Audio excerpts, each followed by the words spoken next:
Three, two, one.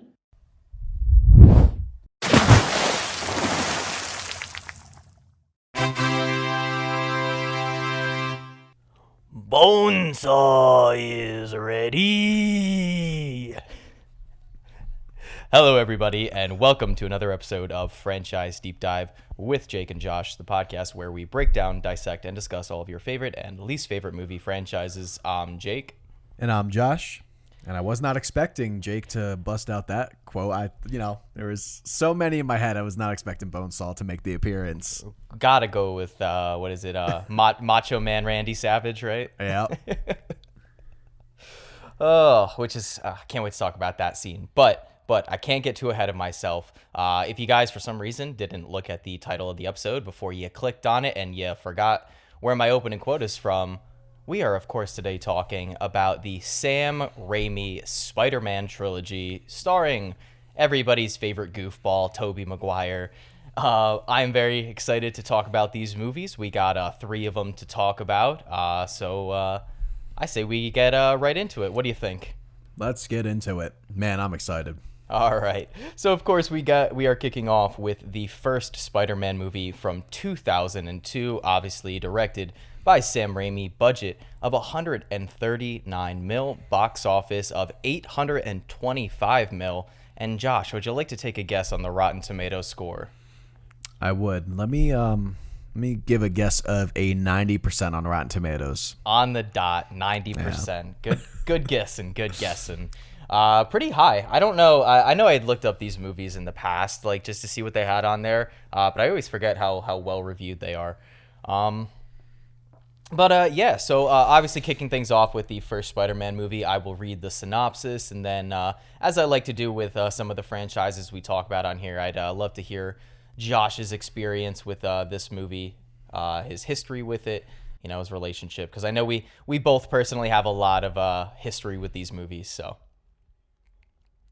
I'll read this little quick synopsis. After being bitten by a genetically modified spider, a shy teenager gains spider-like abilities that he uses to fight injustice as a masked superhero and face a vengeful enemy. A little vague, but nice and simple. A little wordy though at some points. Better than I would have done though. So.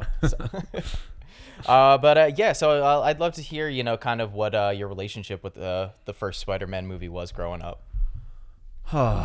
It's sad to say, I don't think I've seen any of these in theaters, which I'm very regretful of. I don't think I did either, to be fair. Really? Yeah. Really? I remember watching all of them at home and the DVDs and stuff, but I don't think I saw any of them in theaters, yeah. But let me tell you, the amount of hours my eyes have had with these movies is insane. I don't know a kid that wasn't hooked on these Spider-Man movies. And you know, this is like the Spider-Man to me. It feels like a very popular little kid favorite, but also a mom favorite. I don't know if you got that from.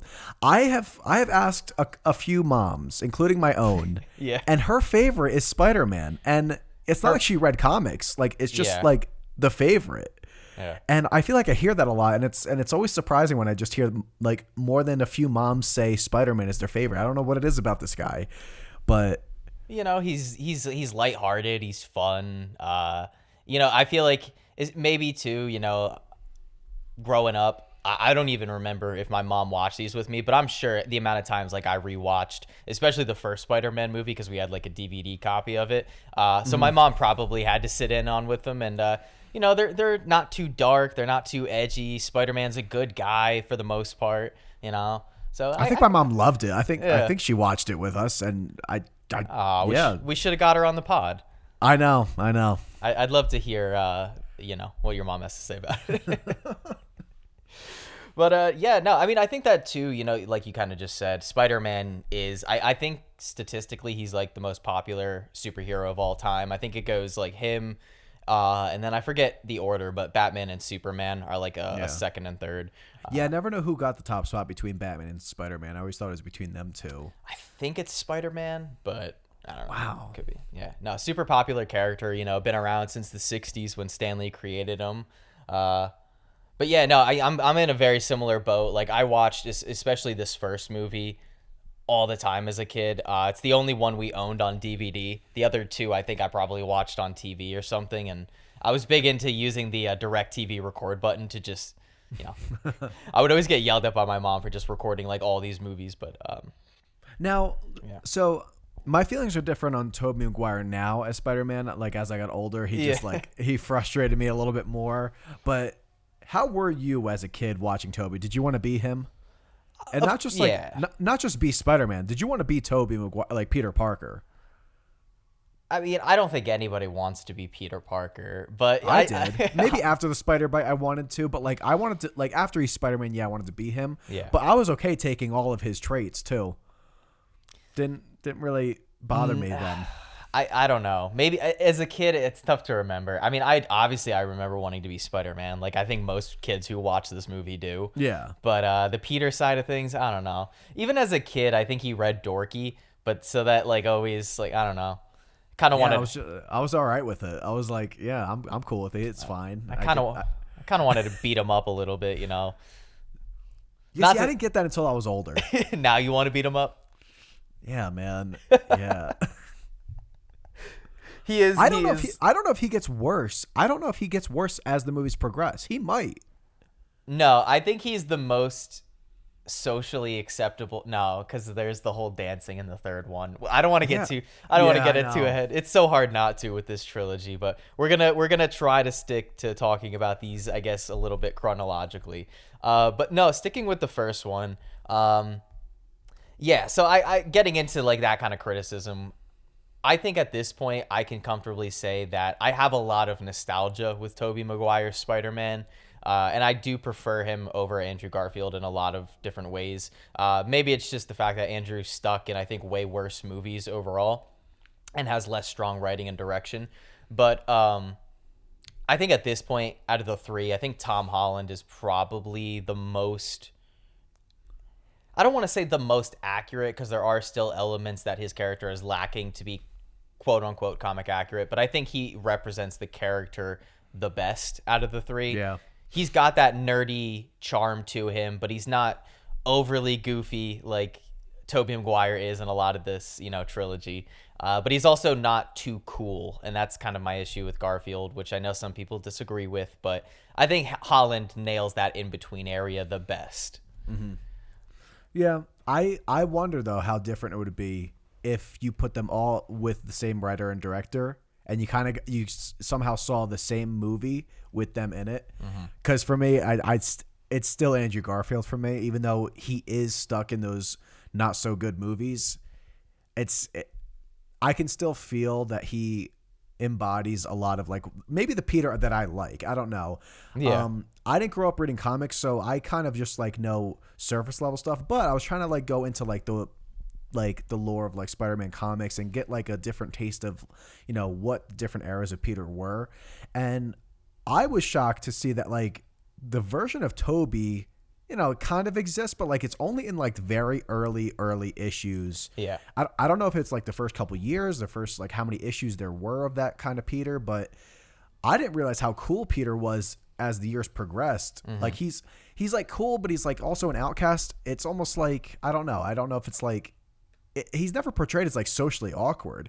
He's kind of like always quippy, and I don't know, like a little snarky, a little like sometimes arrogant, depending on like which one you're reading. Yeah. But yeah, so once I read that, I was like, okay, I can chill out on like thinking Andrew Garfield was too good looking, too cool, because I just don't think he is anymore. So, and after I saw No Way Home, Andrew Garfield was kind of solidified as like that's my Spider-Man that I like. I have a lot of issues with, I mean, not that we're here to talk about Amazing Spider-Man too much, but I just still have issues with, again, like, and I think going back to like the whole, like in the early issues, that's kind of how he is. That's why I think maybe the whole Tobey being socially awkward thing works best for me in this first movie.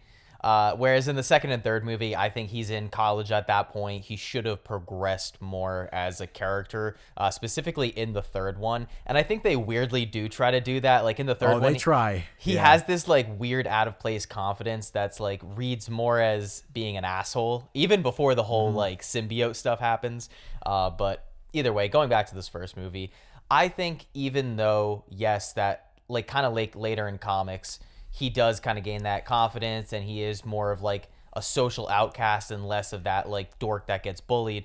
That is a fundamental aspect of early Spider-Man. And I think it does, it does work as, you know, since this is the first movie in the trilogy, and B, removing comics from the picture, I think it really helps you sympathize with Peter as a character. And I know like there is that angle of where it's like, you know, the common meme, the joke is that, you know, Tobey Maguire has that very goofy face for, you know, so many shots in these movies. You cue in on like Tobey Maguire having the most awkward expressions possible. And some of like the dialogue scenes he has are like uber awkward. But in this first one, at least, I think it really works with the character, getting you on his side and, rather quickly. Like I think this movie does a very great job at pacing the events of the story. I was texting Josh about this earlier this week when I was watching it, but I think the first film has really great pacing. I think start to finish, I think the film, it's around 2 hours, you know, give or take credits. But they really move through the story quickly. I think within 10 to 15 minutes, Peter is already bitten by the spider. He's already getting his powers, and in a great kind of dual scene, you get Peter getting his powers right as Norman Osborn, played so great by Willem Dafoe. He gets his powers. I do kind of want to like clear a little like something up. I think this movie, I like the pacing a lot more in like the first third to half of it. You think so? No, I like it a little bit more. I think they do a lot of nice like kind of like progression on the characters. I think once Norman becomes evil, that's kind of where it like gets a little like, so this is where we're gonna maybe disagree, or this is where it's kind of hard for me, because I'm not doubting this doesn't feel like a comic book, but it kind of switches a little bit in its pacing once it goes like between like the back and forth of like the Goblin, then Spider-Man. It sometimes just comes off too cartoony. Sometimes it's too rapid, where it's like just shoving scenes in, which I'll go in as we progress on the story. But no, I think like the first like quarter to half, I think is like better paced for me. Then it gets it's just a little goofy, I think, tonally a little bit in like the middle to like, I don't know. A Goblin for me sometimes is a little. I enjoy watching him. I like Willem Dafoe. I like Willem Dafoe more as Norman. I think he's comes off very silly as Goblin. It's interesting that you said that, because I was watching. You ever seen those videos on YouTube where it's actors breaking down their most iconic performances? There's one. Yeah, I think so. There's one with Willem Dafoe, and in kind of preparation for this episode, I was watching him talk about his role as Norman and as Green Goblin, and he was saying just how fun it was and how much of every time he speaks so like highly of the people that he works with, like all around, and he's a very fun person to watch in interviews, but he just has like a lot of good charisma and energy to him. Either way, he was talking about how while playing the Green Goblin is fun, and a lot of people, that's what they think of when they think of him in that movie, he said that he actually really loved playing Norman the most, as he thought that the whole father angle with Harry was at least the most interesting part of the character. So I think it's interesting that you like his Norman I think more those are I think those are his best parts, except for maybe the meeting. That's fun. That's a little funny. His like fucking outburst, but whatever. You can't do this to me. Yeah. I see where you're coming from. To me, again, I know this is where we do disagree on this movie heavily, is the tone of the movie. I do think it is extremely goofy at parts. I think it is very silly, maybe overtly comedic, but I do think that a lot of it is intentional. Now, while you can make the argument that just because something is intentional doesn't make it good, and I can fully get behind that sentiment, I think in this movie's case, it does work, because I think there are very few comic book movies that are good movies on their own, but also really feel like a comic book. And I'm not just talking visually, but from just a tonal standpoint. I think the cheesiness of this movie, the kind of sillier bits of dialogue, and some of the character interactions, especially even with Willem Dafoe's Goblin, because like you said, there are moments where he's like really goofy. You got when Spider-Man saves J. Jonah Jameson, and oh my god, he gasses him and he just goes sleep. But it does remind me of reading like an old early Spider-Man comic, and even most recently I read. And I really recommend it for any comic readers out there or just Spider-Man fans. But it's called Spider-Man Life Story, and it's a 6-issue comic that covers Spider-Man's entire life, starting in the 60s when he's first bitten, when he's in high school, all the way into the 2010s, and each issue is a different decade. And even the early parts of that are set in the 60s and 70s, it does, this movie really remind me of the sillier elements in comic books. People love the Dark Knight trilogy, and I'm a big fan of especially Batman Begins and The Dark Knight. And while I can say that maybe The Dark Knight is a better movie than Spider-Man or Spider-Man 2 and definitely Spider-Man 3, I think The Dark Knight, oftentimes, it doesn't feel like a comic book movie. It feels like it feels like a crime thriller that just happens to star Batman. Whereas I really like that this feels like a comic book Spider-Man movie in a way that I don't think the Amazing Spider-Man movies or even Holland's trilogy are able to capture. Yeah. It's funny you mentioned Dark Knight, because some of my issues with this is that it like sometimes leans too much into the comic book, and maybe I get the entertainment from that. I'm not upset that they do that. I don't care if I don't think these are like 10 out of 10 movies. Yeah. So let me just warn the listeners here. You're gonna get a lot of different vibes from my reactions here, but let me explain to everybody here, as I've tried to explain to Jake.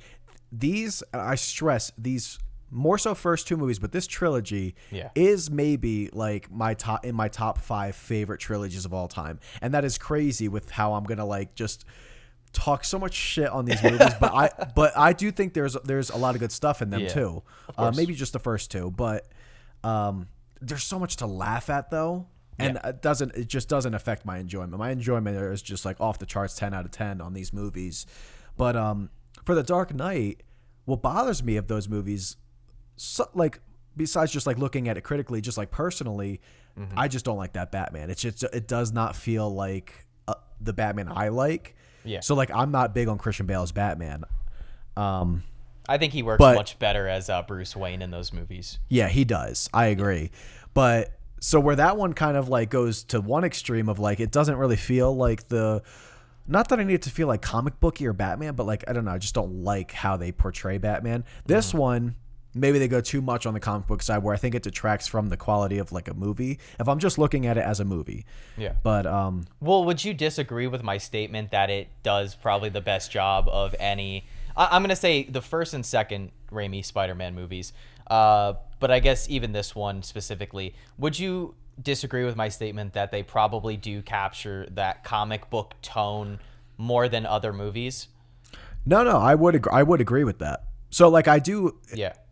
I do understand if that's your goal. You definitely did a good job of it. I wish I read more comics so I can really understand how they feel. But there's moments where you can kind of even get a glimpse of oh, that does probably feel like a panel I saw in the comic book, or lines are delivered or how they say things.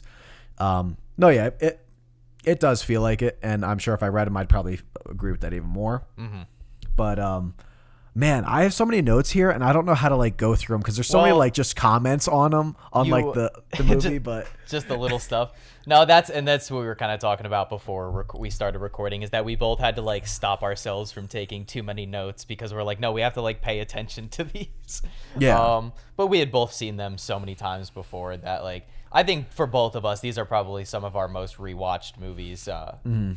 For sure. It might be my most watched trilogy, I think. I was telling Jake, it's between this and Austin Powers, but I think it might be Spider-Man is my most seen trilogy. Not Cornetto.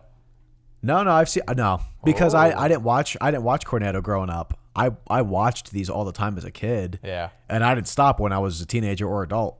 I definitely think I've seen the first one the most because, again, that's the only one I had on DVD as a kid, so I just rewatched that shit on loop.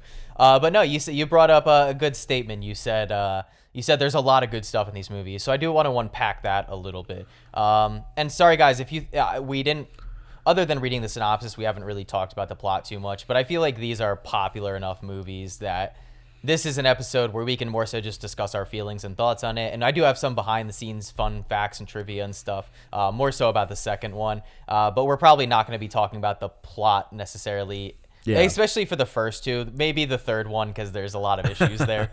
But it's not going to be like some of our other episodes where it's like kind of beat by beat. But no, in terms of good stuff, and I don't know if this is something we disagree on or if it's just something that you think that I personally give too much credence to, maybe both. But the visuals of these movies, again, specifically kind of honing in on those first two, but even kind of just bringing it to this first one. Something that I love about these Sam Raimi Spider-Man movies is just the attention to detail, the clear planning and pre-production effort, and just overall style and flair of these movies. Because I think it's something that really elevates these movies over a lot of other comic book movies. And a common criticism that I have of a lot of MCU movies is so many of them feel like films made by directors for hire that Disney and Marvel just felt that they could kind of push around. And you don't really feel like you're watching a movie made by a filmmaker. You feel like you're watching a movie made by a committee of people. Now, that's not to say I don't enjoy a good portion of MCU films. That's not to say that there aren't a couple of them that do have some style and personality and flair in the filmmaking and visuals. But I think so much of what I enjoy about these, these first two Spider-Man movies is just how much effort you see in the cinematography, in the direction, in the composition of the shots. I'm kind of just wondering where you're at with the visual aesthetics of this movie, I guess. Well, so I could say some things I liked, but I think Jake is going to really have to go into detail and because you told me you liked a lot of like the blocking, which maybe I just didn't pay attention too much, or just like the overall composition of some of the scenes. But I very much appreciate how Raimi does direct the the action sequences. I think they're a lot of fun. I think they're but I don't know what we really had to go off of. So this I give a lot of credit to setting the stage, setting the bar for superhero movies in general to Raimi. It seems like he's having a lot of fun with being creative in his shot design, but I don't know if you're talking about some more toned down scenes, like the dialogue scenes, if there's stuff you notice in there, which I kind of wanted to just ask you about, what you really they're definitely not boring. Mm-hmm. There's some standard moments, but I don't expect you to be flashy in every single shot that you have, but yeah, I wanted to kind of hear let's say the Uncle Ben scene, any Uncle Ben scenes, do you notice stuff in there, or is that kind of just standard? No. And I don't know if I probably just explained it poorly, or when I have brought it up as a criticism in the past of other films, I probably just didn't explain it properly. My issue with a lot of, I guess, especially MCU films is, and I kind of already, mentioned it earlier with the lack of personality in the filmmaking. I can't point to a lot of scenes in those movies that feel like they're directed by the given director, unless it's maybe a Taika Waititi or a James Gunn. I'm not going to necessarily say that, Captain America First Avenger feels like a Joe Wright movie, or Ant-Man and the Wasp feels like a Peyton Reed movie, which makes me always really wish that we could have seen the world where we got Edgar Wright's Ant-Man movie. That would have been so great. I know. That would have been so great. A little side tangent there. But no, so I did want to highlight. So these are non-action, and I'm counting non-action as scenes where he's not fighting the Green Goblin or swinging around, because I know that's what you were talking about in terms of because they do a decent amount. Other than, I think it is this one though, the memed scene where he saves Mary Jane and when she's blowing, when he's like swinging with her, it's like a close-up shot, and her hair, yeah. her hair is blowing the wrong way. Which, Yeah. that like you said, a lot of this stuff has been talked to death, but yeah. So I made a whole section of my notes just about this first one. I mean, I think the second one elevates the cinematography in a lot of ways, both in the action and the non-action scenes. But before I get to that, like what you were addressing with your question, a lot of the scenes, yes, they still do shot reverse shot, but I think in this film and Spider-Man 2, I think you get a lot more variation in the different lenses used, the focal lengths, the shot types. Like you get close-ups, you get medium close-ups, you get medium shots, you get some wider shots. Whereas when you watch a lot of, like take Spider-Man Homecoming, for example, so much of that film just visually looks the same, from the shot composition to how far away the camera is. There really just isn't a lot of variety. Whereas I feel like when I'm watching a Sam Raimi dialogue scene in these early Spider-Man movies, it really feels like he had like I don't want to always say a reason behind why he shot it the way he did, but it felt like he at least wanted to say, hey, like, let's get a little creative with it. Let's shoot it from, this angle, or let's shoot it from this far away, or, to add different kind of emotional effects depending on the shot type. But in terms of like non-dialogue scenes that also I don't really consider as action, I love like little framing choices, like obviously some of the camera movements. There's one that's really great, and I think it's right before another one of my favorite shots in the movie. But it's like this kind of, he's in the alleyway, and it's right after he had gotten bitten, and he's kind of first discovering his powers. And there's this really great kind of crane up and out shot, and it kind of reveals a spider web. Like, and you're looking at him. It's like this high angle shot, and you're looking at Peter through the spider web, which I thought was like a really great framing choice. Or even before he gets bit by the spider, you get that little setup at the beginning of the movie when they're in the museum. And I think the lady giving the tour is saying like, oh, there's 14 spiders. And Mary Jane goes, 13. And the lady goes, what do you mean? And Mary Jane points out and goes, oh, one is missing. And then cut to this really nice kind of boom out shot, this like really great high angle where you get to see the entire set, all the extras.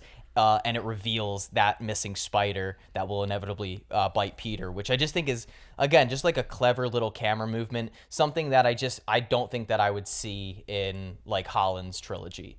I think those movies get a little bit better visually as they go along, with No Way Home probably looking the best of the three. But even in No Way Home, I don't get that kind of sense of creativity or passion in the visual shot selection that I get from like these Raimi movies. I think I'll be able to point out more that I liked in Spider-Man 2. Yeah. Two elevates the cinematography even more. You get so much cooler stuff. But yeah. There was another great shot when he's first it was kind of like what I was leading into, when he's first climbing up the wall for the first time. And you get this like kind of medium shot looking down at him, and then it does like this kind of 180 turn around and then zooms back up on his face as he looks down. It's just, that is a nice shot. Really great stuff. I also so I do like at the end when Goblin drops Mary Jane and the bus of kids, and it has like the shot of Spider-Man's eyes, and you see them like reflected. Yeah. That's a nice shot too. Sorry, that scene has one of my favorite quotes in the entire movie. Do you mind if I bring it up real quick? Oh, please do. It just encapsulates why I love Green Goblin so much in this movie. And I don't know if I like him more or less than Doc Ock, but let me see. Again, I took so many notes in this. It's when Peter arrives at the bridge towards the climax of the movie, and it's when Green Goblin has Mary Jane dangling by one hand and like this little thing full of children in the other. And this is what Goblin says when Spider-Man arrives. He goes, "This is why only fools are heroes, because you never know when some lunatic will come along with a sadistic choice. Let die the women you love or suffer the little children." And it was just like moments like that where I'm like, this is just a fucking comic book, but in movie form. And it's yeah. How did you feel about Norman as a villain overall? I love him. He's fun, but like, how do you feel about like, if you're looking at him critically? I don't know. Maybe you have to enlighten me on Green Goblin in the comics. No, I mean, it depends on the comic. I think actually too the recent Spider-Man video games are kind of doing a cool setup with this character, but no, it depends on the comic, but a lot of the times it's just kind of that like serum thing gone wrong. It's kind of just that mad scientist, you know. In a lot of other comics, I think he's portrayed more as a businessman. Mm-hmm. He has more businessman vibes, but I really kind of like the mad scientist angle that they go with in this movie. And yeah, his motivations are simple. He wants to, you know, he ends up testing this serum on himself because he's given this deadline. He's at risk of losing his company, and he just becomes a psychopath because of it. I lose sight of his motives. I don't even know if he has any. But it's like he just takes the evil serum. Yeah, but like I don't think every villain that is great needs to be like Thanos with this huge motive and this like self-righteous kind of thing. You know, like I don't know if we've talked about it, but on this podcast, but sometimes you just got to have like an Emperor Palpatine, a character that just loves being evil. And I think that's kind of the switch that you get. Like I think it starts out that way where it's like, oh, he wants to get revenge, but then it's just, oh, I want to terrorize this city and cuz I'm above everybody else. And he's a psychopath. And I think it works for this movie. I think it's with the evil people though, they just are evil. Norman isn't evil. He just takes evil serum and then he just all of a sudden like becomes. Yeah, I don't know. It's just like it's like a classic comic book setup. You know, like the mad scientist whose experiment goes wrong.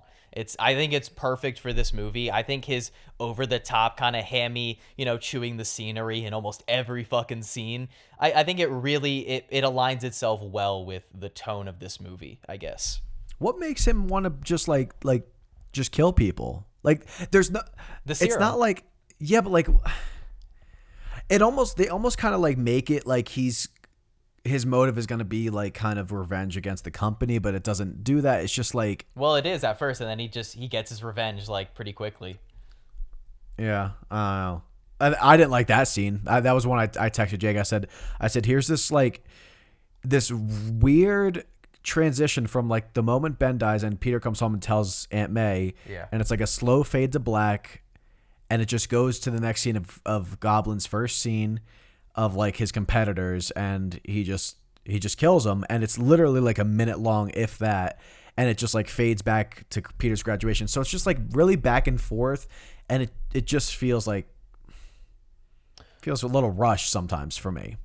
See, I think though, and I think we had texted about this a little bit, but I think when it comes to pacing in a movie, I think depending on the story that's being told. So like a movie like The Witch, it's only a 90-minute film, but it's a very slow burn, almost family drama. And so I think that the slower, more character-focused elements of the scares in that movie, I think it works for that movie. You know, I think The Irishman, a movie that's 3.5 hours, I think the slow pacing in the last hour of that movie is a very nice contrast from the kind of snappier, more familiar editing of like a Scorsese movie like Goodfellas, right? But a movie like this, a 2-hour superhero blockbuster, I think the snappier feel kind of works. You know, I don't know really what else you kind of want from Green Goblin to where you have to bring him head to head with Spider-Man, because that's like the main conflict of the movie, right? It's Spider-Man versus Green Goblin. So him kind of taking out his competitors, and then very quickly after, you know, once he gets pushed out of his company and they kind of are like, oh, we expect your resignation by 30 days. And that's when you get that like fun little freak out. And then you get the whole like Macy's Day Parade scene. But does it become just too like predictable? Because it's just like the rest of the movie is just back and forth of like what Spider-Man is doing and then what Green Goblin is doing, like almost just like so patterned. No, I mean, at least, I don't know. I don't take much issue with that. I don't think that's what holds the movie back. I actually really liked the kind of dual editing this movie did, like bouncing back and forth from Goblin to Peter. It's something that you don't really get in Spider-Man 2. And while I will go on record and we'll talk about it more and say Spider-Man 2 is a superior film in a lot of ways, I do like how much you get of Norman and Green Goblin in this movie. I don't know. I like how much presence he has in the movie, and I like seeing a lot of him. You know, I don't know. How do you feel about the dinner scene where he kind of finds out that Peter's Spider-Man, and then he proceeds to rip Mary Jane a new asshole like in the hallway? Okay, well, first before I get into my answer, how do you like the transition into the Thanksgiving scene when it's like the flame transition? Oh, when it's he says, awesome. No one says no to me. It's awesome. Dude, he has so many good little one-liners in this movie that are just so corny, but they just feel like so comic booky. So first off, did you notice the production design in that scene, or the costume design in that scene? In which one, the Thanksgiving scene? In the Thanksgiving scene, because it's always one that I really enjoyed. No. Oh, so Peter is dressed in the Green Goblin's colors, and Norman is dressed in Spider-Man's colors, and Harry is dressed with a combination of both. Oh yeah, I didn't notice the Harry, but I remember like is he wearing like a blue shirt and red tie? Yeah. And then Peter has like the green tie, I think, or green shirt. Yeah. Peter has the green shirt on. Yeah. No, it makes sense. But I don't remember Harry's. What's he wearing? Harry, I think he's wearing also a green shirt, but his tie is like red and blue. So he's wearing like, again, a combination of both. So I know you're always a big fan of like cool little production design choices. I do love some production design. Did you also catch too in that scene? I've never caught this before. I don't know why, but you know how at the parade Harry gives her shit for not wearing the black dress? Yeah. She's wearing the black dress at the Thanksgiving party. Oh yeah, I didn't put that together. Never caught that little detail. So Norman gets very creepy here. I love the finger lick. Love it. He looks like he wants to fucking slit Aunt May's throat. Dude, when he's like sharp or like rubbing the knives together, he has like the most sinister look on his face. Was that so? Like, when does Goblin come in and out of him? You know, like is it you just don't know? Is it because like he's yeah, I'm not sure. It's inconsistent. Like I can't tell. Like because he gives her such an evil look. Yeah. So I don't know, but someone always, I forget, but like someone always points out when they show that like transition. Now he's like in the elevator about to go to the Thanksgiving dinner.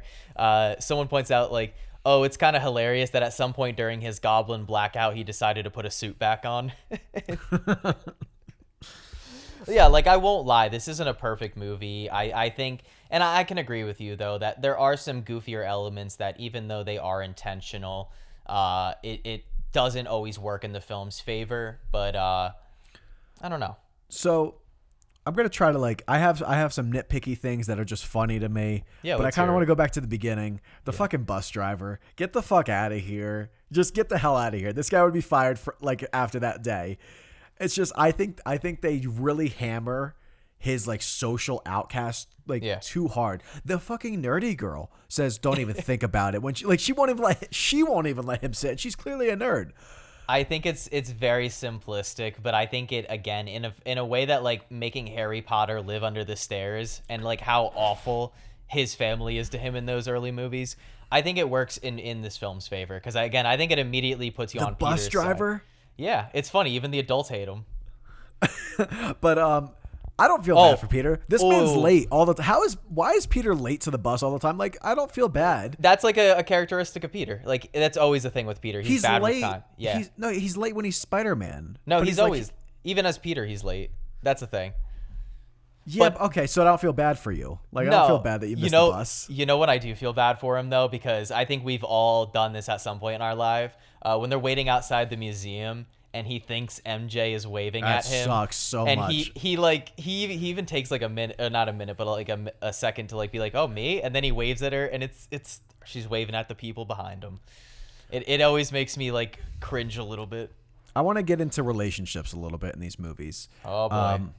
So I remember when I was a kid, I think I used to cry at Uncle Ben's death. Yeah, same. Then as I got older, I was like watching, and I was like, how much build up do you get? And like, I don't know, where it's like I have a right to cry. Sometimes I wonder, do they give you a right to cry for this death? It's like, yeah, the father figure died, but Peter's a piece of shit to him in every scene leading up to this. And there isn't really a scene between them where you get their relationship, you know, and that's. I think because of how this film is structured and paced, it doesn't give you, but I think it kind of works that way in a very similar fashion to kind of how you said that Spoiler alert for Shaun of the Dead if anybody is hasn't seen that film, but in the way that you don't want too much, because picture yourself as never seeing this, you don't know that Uncle Ben is supposed to die. It comes kind of out of nowhere. Like it does catch you off guard if you don't know the story and you don't see it coming, in a way that, like you had said, if they had done too much relationship building with Shaun and his stepfather in Shaun of the Dead before he passes on and transitions in that movie, I think it would have not worked in the film's favor. I kind of like how it's done in this movie. My issue with is now as an adult is the execution of the death, because it is so kind of hilarious the way that Ben dies, because he just goes, Peter, and then immediately dies. Like, it's not even like the cartoonish like slow death like you see in movies where they slowly slump over. He just like mutters out Peter and then it's lights out. It's so instant. So when Lauren actually pointed out in the scene, she was like, this is really sad, but something really just bothered me in that scene. She said his head is propped up on a pillow, and the way she said, I just wish his head turned the other way to die, but he literally turns to the left, and it literally, like, it's not, his head's not dropping. He's like pressing his head up against the pillow. Just drop it the other way where it falls instead of like lifting it up. Well, Tobey Maguire's ugly cry face also does not help the emotional impact of that scene as an adult. So there's not a lot great. I do kind of like, though, moving forward with the character of Peter Parker and Spider-Man in the movies. Like, I think the death of Uncle Ben does.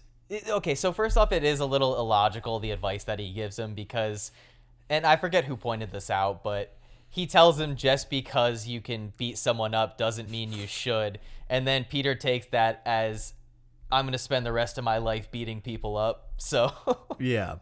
I mean, I was thinking that same exact thing, but I was like, am I just picking this apart too much? Because he is focusing on the main line of like I have this responsibility, I'm gonna like put it to good. Yeah. But yeah. I would just rather, I was just mad at Uncle Ben for like giving him shit for defending himself. Shut the hell up. What do you mean just because I can beat? He was fucking fighting me. Yeah, like that. No, that's it. Just like it annoys me from Ben. Peter did initiate it by launching a fucking food tray at accident. I do love that whole scene. You'd know off the top of your head, how many takes did it take to get the whole catching all of the food items when Mary Jane trips? I know it was like around 120 maybe or something like that. It was over 100. Let's do a quick little Google search. Spider-Man 2002. I'm gonna say 116. I'm gonna say 112. How many takes? This is great podcasting on our part. How many takes? What would that scene be called? Lunch tray. Lunch tray. Good search. Lunch. 156. Damn. Jesus H Christ. Damn. That is a hefty. So like amount something of like takes. that. Yeah. I give credit to them, because like that's just like I always appreciate practical shit. So like, well, that's a pain in the ass. That's actually something I did want to highlight, because it was I had actually made an entire section in my notes about how like some of the best parts of this movie in terms of just like action set pieces are when you can really tell the practical effects. So like obviously when the parade scene, when the Goblin is like throwing his bombs at the people, the bombs don't look the best, but they have real explosions in that scene with actual fire, actual things, being sent flying. So I think it really adds to a lot of the authenticity of scenes like that. You do have some more cartoonish elements, like a lot of the times when the Goblin is flying, it doesn't look particularly great. When Peter as Spider-Man is kind of bouncing on the floats, it really does not look good. But that leads me to one of my favorite scenes in any comic book movie, and I think at this point it might be my favorite fight in a comic book movie. It's not the best, but it's my favorite. I love the warehouse fight at the end of this movie with Spider-Man and Green Goblin. Really? It dude. So I can't go without talking about it. Every time I watch this scene, there is just such a visceral, brutal nature to it. The first 5 minutes are just, first off, it kicks off. It's right after Spider-Man saves Mary Jane and the children, when Goblin gives him that sadistic choice, quote unquote. But Goblin grabs Peter and they're flying off, and Goblin just kind of yeets Peter through the side of the building, like just launches him through just the throw building. a brick wall. And Peter tries to like save himself, like as he's done throughout the movie by swinging, and he ends up just swinging like through a bunch of glass and like different things that he just kind of runs his body through. But then Goblin just flies in and proceeds to beat the absolute fuck out of him for multiple minutes, and even before he starts like punching him and kicking him, the second Peter gets up, I think after landing in the building, the Goblin throws a fucking one of those pumpkin bombs at him. Yeah. And what it does is, so immediately Peter, his suit is torn, he's dirty, he's bleeding. And something that I love in any Spider-Man comic is seeing Spider-Man / Peter Parker get his fucking ass beat. It is just so satisfying to see him be resilient and fight through it. And it's just something you don't get in a lot of other superhero movies, to see your hero just get the absolute shit kicked out of them. And like the dirtiness and griminess of the warehouse, it's so filthy looking. I just like the whole extent of that fight. I'm like fists clench, white knuckling. I don't know. I absolutely love it. I don't hate it. I don't know if I love it. I like some parts about it. I'll tell you what takes me out of it though.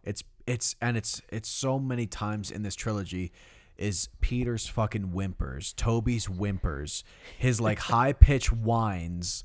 It's, oh my God, it's so distracting. But I don't like. I think I just wish I got a little, because I like the setting a lot, and I like the bomb part. Yeah, like blowing like half his suit off.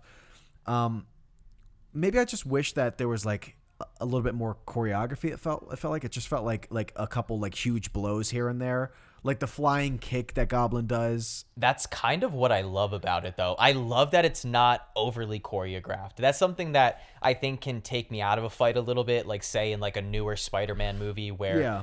Well, the issue with some of the newer Spider-Man movies is that, and one thing that I love in this movie and even The Amazing Spider-Man over like the Holland ones, is that Holland's suit always looks so CGI'd, whereas there's like a real texture to Toby's suit in this movie, and I love the design. I know some Spider-Man fans aren't like the biggest fan of like the webbed suit and whatnot, but I don't know, maybe it's the nostalgia, rose-tinted glasses talking, but I've always loved Toby's Spider-Man suit in these movies. But to me, it's just that brutality. I think there's really great sound design in it. I love too that like, Goblin is just beating his ass, and Toby tries to web away, and when he's trying to web away, Goblin just clotheslines him. And again, it's just the brutality of that fight. Like, I just love seeing, it's just such simple punches. I feel like you feel the weight of all the punches and kicks like through that sound design and just the stunt work. And I don't know, I get where you're coming from though. It's not the most choreographed fight. Do you ever wish that this Peter used his intelligence more in his fights? I feel like he never does. I feel like the only moments of intelligence we get is vocally, like when he's like Peter, but I feel like we never get his smarts as Spider-Man, and I kind of wish we got that a little more. I think you get it more in the second movie. I think then, because you got to also consider too, in this first one, he's only been Spider-Man for, I'd say, a couple months, because they never really say where the film starts, but you do see them graduate in the scene, which another great production design choice. I don't know how you feel about it, but I love that, since the Goblin, Green Goblin is the villain of the movie, I love that their caps and gowns are green, the streamers and balloons are green. I think that's just like a nice little detail that kind of Raimi included. Another testament to his genius as a director. I love the transformation scene. Oh, I wanted to ask you. I actually meant to text you and say, pay attention to the scene because I'm going to come back to it, but I didn't ask you. But when he's trying the serum, and he does it's cold, and he like lifts up. The shot of him looking down at the gas coming up, and he looks fucking terrified. Yeah. Do you remember the breath he does? I think so. Yeah. You're gonna have to rewatch it because he clearly exhales. But when I talk to Ross, when he reenacts that part, he doesn't inhale. I'm like, he doesn't inhale. He exhales. It's so like you could see his lungs like breathing releasing. out. And he said, yeah, but it doesn't make sense that he exhales. Why does he exhale? He's like, he's clearly like holding his breath in. I'm like, Yeah. I don't know, but you just have to watch it because it's been years. It's been like 10 years we've been saying back and forth on this. And I don't know if he's fucking with me at this point because I'm like, you could see his fucking like neck, his lungs. But in his defense, it is fun to bust your balls. It is. It might be. Yeah, it is. That might be. That might be what it is. That's why I love giving you shit about these movies too, because I know you love them just as much as I do. Yeah. Yeah. It's just fun to rile you up. I'm a little prankster. This doesn't make sense. This makes zero sense. How is this the first time that Peter's introduced to Norman? This is his best friend from when they were kids. Yeah. And not only does Harry introduce his dad, not as his dad, he says, this is Norman Osborn. Just say this is my dad. I've never introduced someone to my dad and said, hey, this is Bob Sicali. Harry, my father, Norman Osborn. Yeah. But like, how is it the first time? How does Peter not know this guy? Well, he knows him, but yeah, you're right. This is like treated like the first time they've met. Yeah, and he wouldn't even have to tell him his name. Yeah. Surely he at least knows the guy's name, but like, let alone this is the first time he's meeting him. I don't know. Yeah, that was just that always. That is like I've never me. I've never thought about that. Yeah, that does not make sense. Well, maybe I love Norman's obsession over Peter. It's like. Maybe they're like recent friends, right? Because it is kind of stated that like Harry got kicked out of every private school he attended to, so maybe I don't know. It's not a great explanation, but it I don't know. I can't remember if they said they knew MJ when they were kids. Maybe it was just Peter. Maybe now that you brought him up, we can get into an actual non-nitpick stain on this movie, and it is James Franco's acting skills. He is very, very bad in all of these movies. I think they give him the least to do in this one, so he's maybe the least noticeable. But in 2 and 3, it is very, very obvious that he is... Because I don't think that Tobey Maguire or Kirsten Dunst... is it Kirsten or Kristen? Kirsten. Yeah, Kirsten Dunst. I think they are both good actors. I've seen them be good in other films. And me too. I think James Franco is okay in The Disaster Artist. He's fine. 127 hours, fine. But like... He is just very, very bad in these movies to the point where I can overlook a lot of the goofiness and cheesier elements in these movies. But when it comes to his line delivery, it is just... He reminds me of Kristen Stewart in Twilight, where he says certain lines like he's confused as if this is the line that he should be saying. Is there any line that pops out the most for you? Not in this one. Okay. It's the second one, and it's one of the most like memed moments in that movie. But there's so many in the second one, because in this one he's just like, for most of the movie he's just like the best friend who's with MJ. Oh, I do like when he like yells at MJ during the Thanksgiving scene, because rightfully she's upset that Norman is completely talking shit about her for everybody to hear. Yeah. And she's like, thanks for like defending me, which you should probably stand up for your girlfriend, you know. You know what? No, because I'm gonna set the tone here for my feelings on MJ. She sucks, and she sucks even more as the movies go on. She stinks. At this point, she's fine, though. She's justified being upset there, but give Harry a fucking break. No. If you cannot defend. No, that is, dude. If your father talks about your girlfriend like that loudly, that is not okay. He should have stood up. But guess what? He was right about her.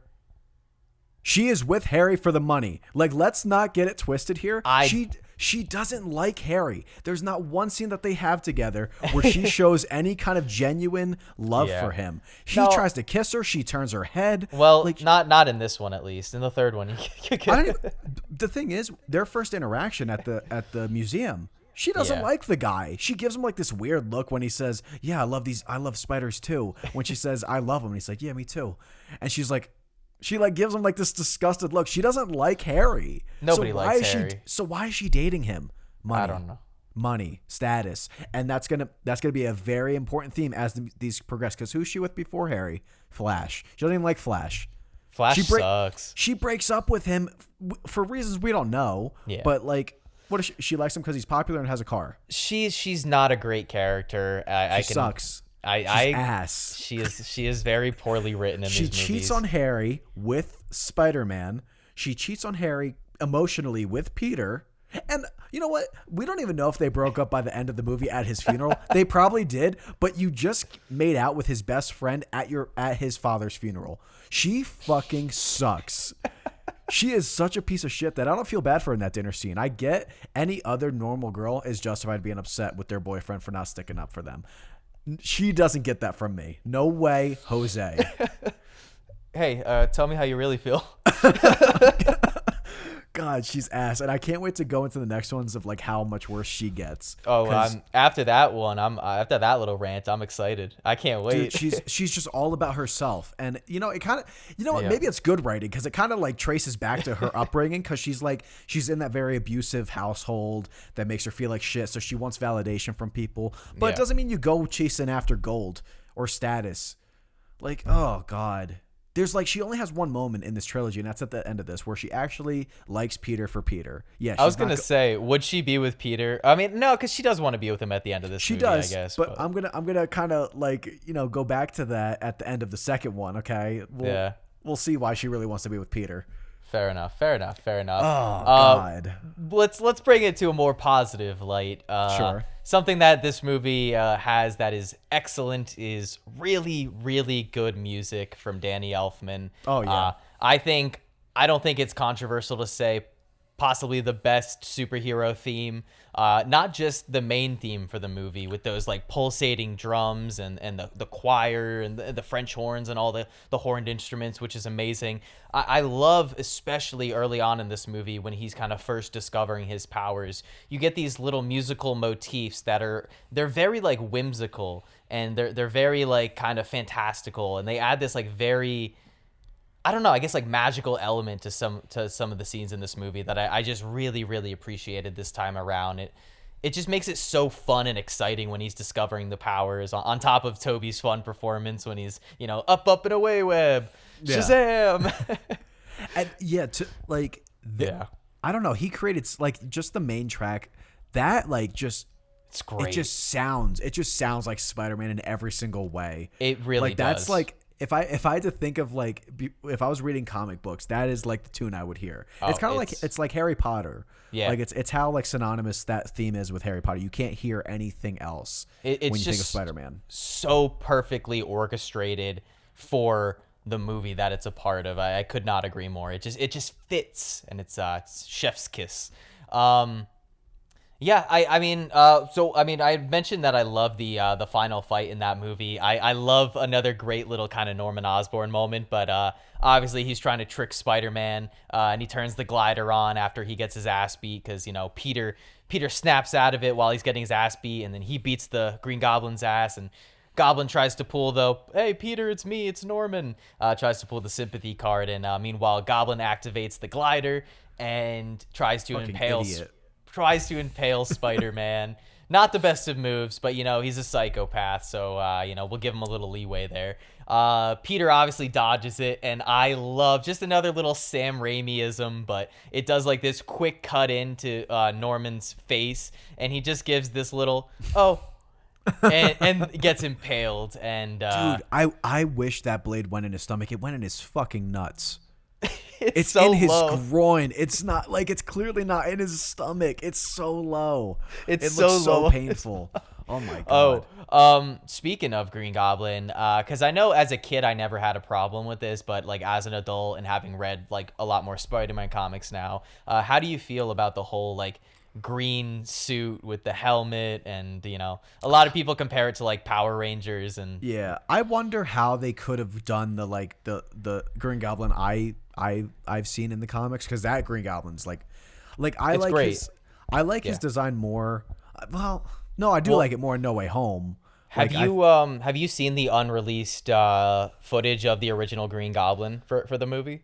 No, I don't think so. You can actually look it up on YouTube online. They originally had this like whole makeup prosthetic design for the head with like yellow eyes, and it looks very like comic accurate. And I do think that this is not that I don't like the green suit. I don't like the helmet. I agree. I love what No Way Home does, where he still has like the tattered green suit from the original movie, but he removes the helmet. And you also add that I think it starts out as a purple sweatshirt, but then he kind of makes it into this like makeshift garment that he puts over it, so you get that like classic comic book Goblin purple and green color scheme, which is great.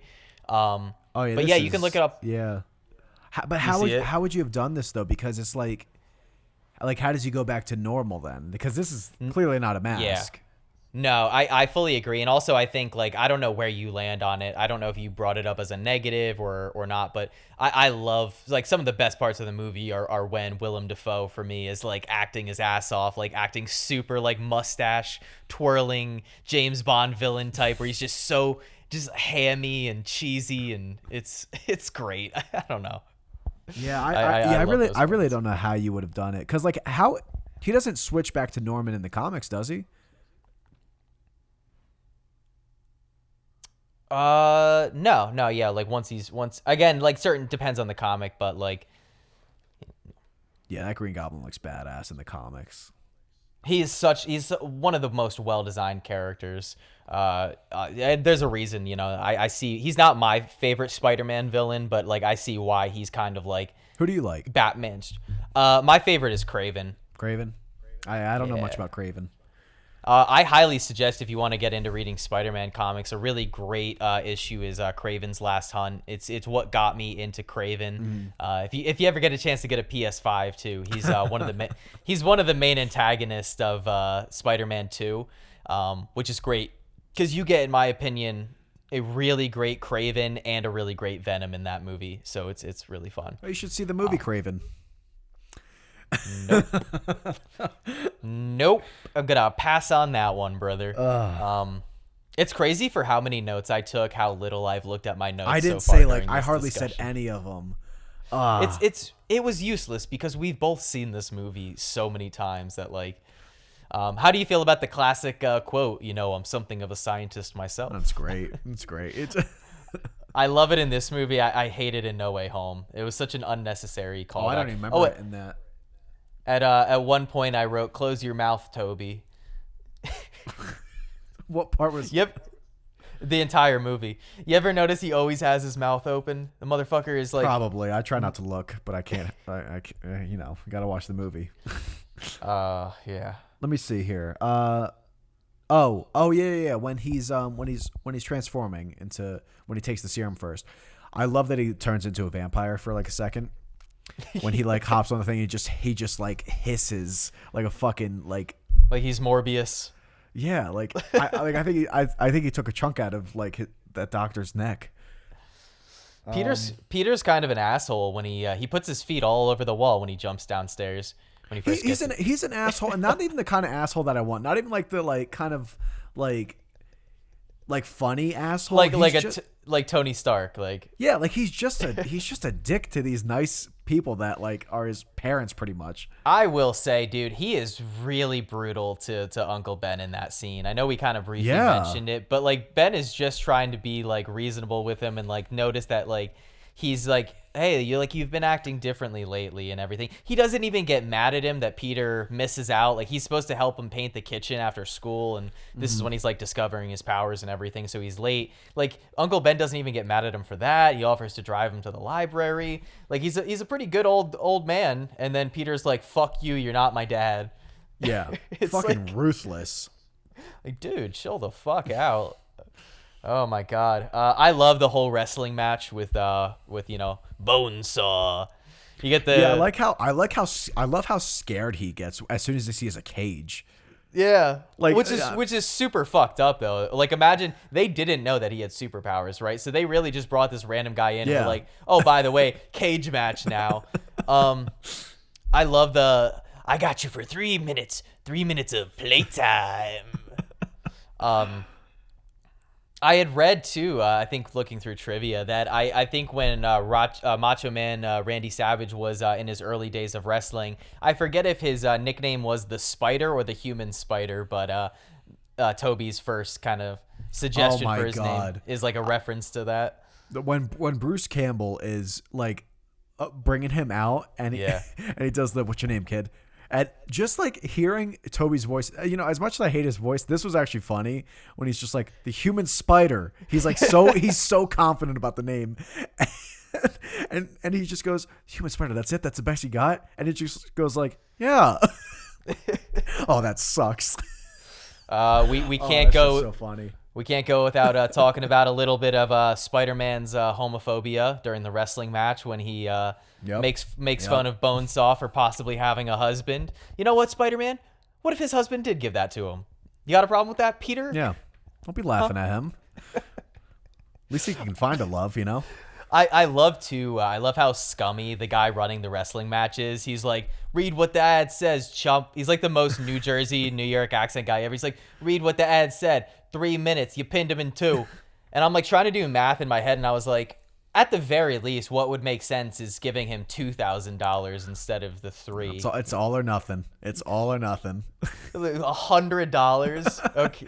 Well, he was lucky to get that, I remember as a kid being really scared of that wrestling match because, like, Macho Man Randy Savage is, like, a big dude. But even before that, like, when Peter is, like, entering... Also, like we've mentioned before, Octavia Spencer, just in this movie. In every single movie. She's in every single movie, even in the early 2000s. She just shows up. But no, even when Peter's, like, walking down and you get all those, like, scary-looking goth chicks, and they're all just, like, talking mad shit at him. They're like, you're gonna fucking die out there.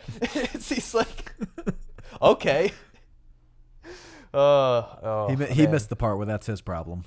That's just one of my favorite lines in the movie. I love that line. It's just a shame that you can never take anything Toby says as cool because he is so dorky. I know.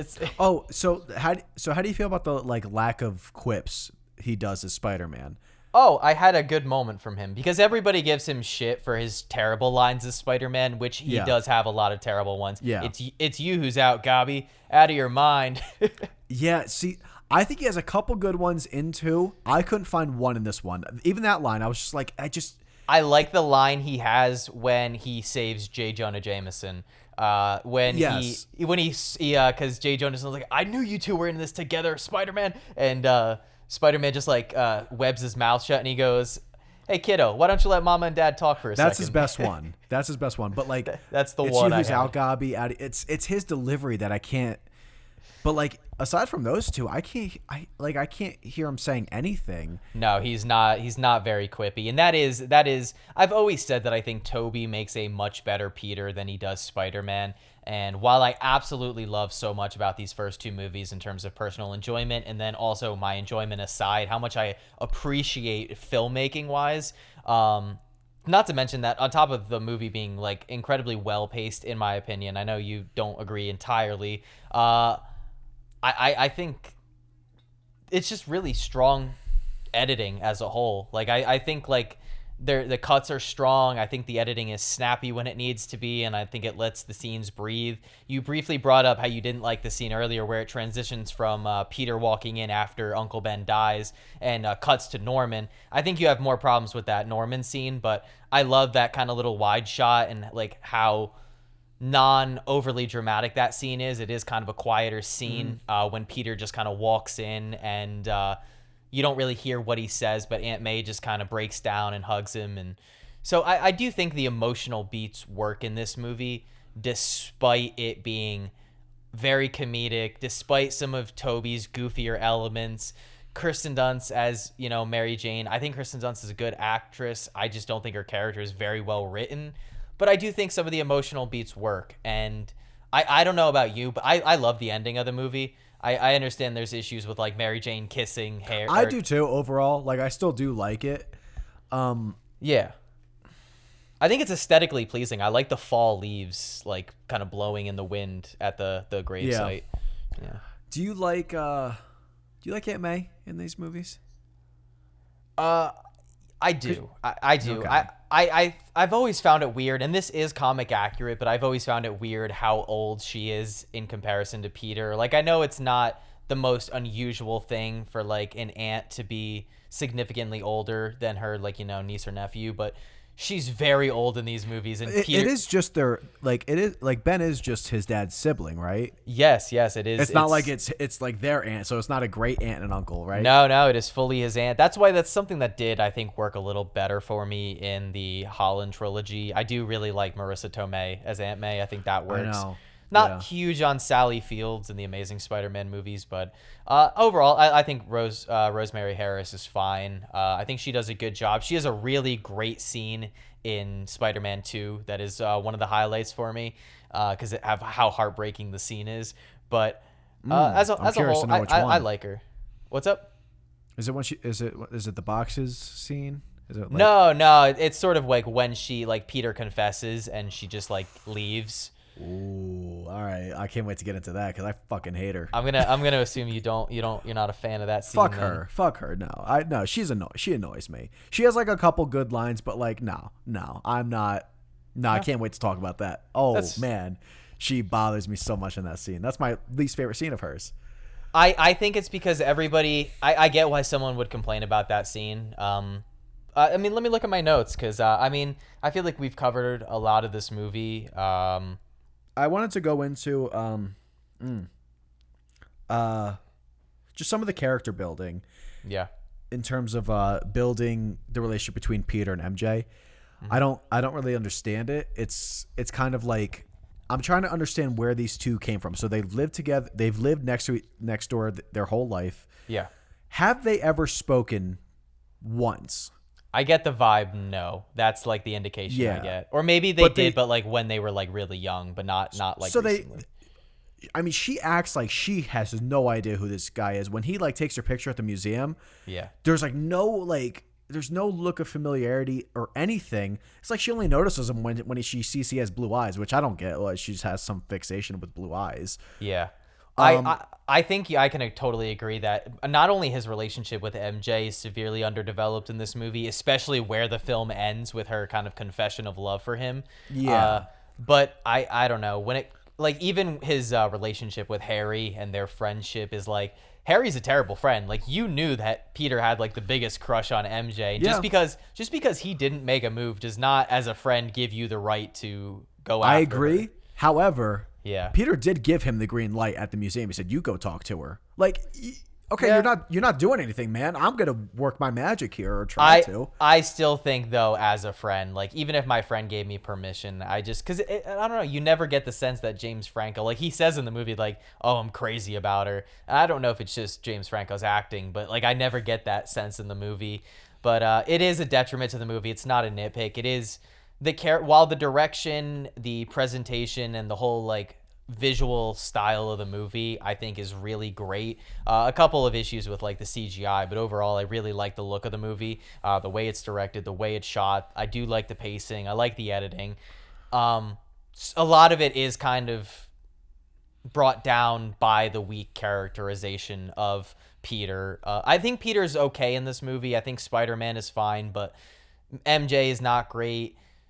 Yeah, I think Peter is probably the best in this movie. And he's still not great. Yeah. It's still not like a greatly written character. You just understand his motivation. You understand where he is. I think in terms of like origin stories, I don't know if this is the first superhero movie to do one, but as far as I remember, Batman 89 starts out, he's already Batman.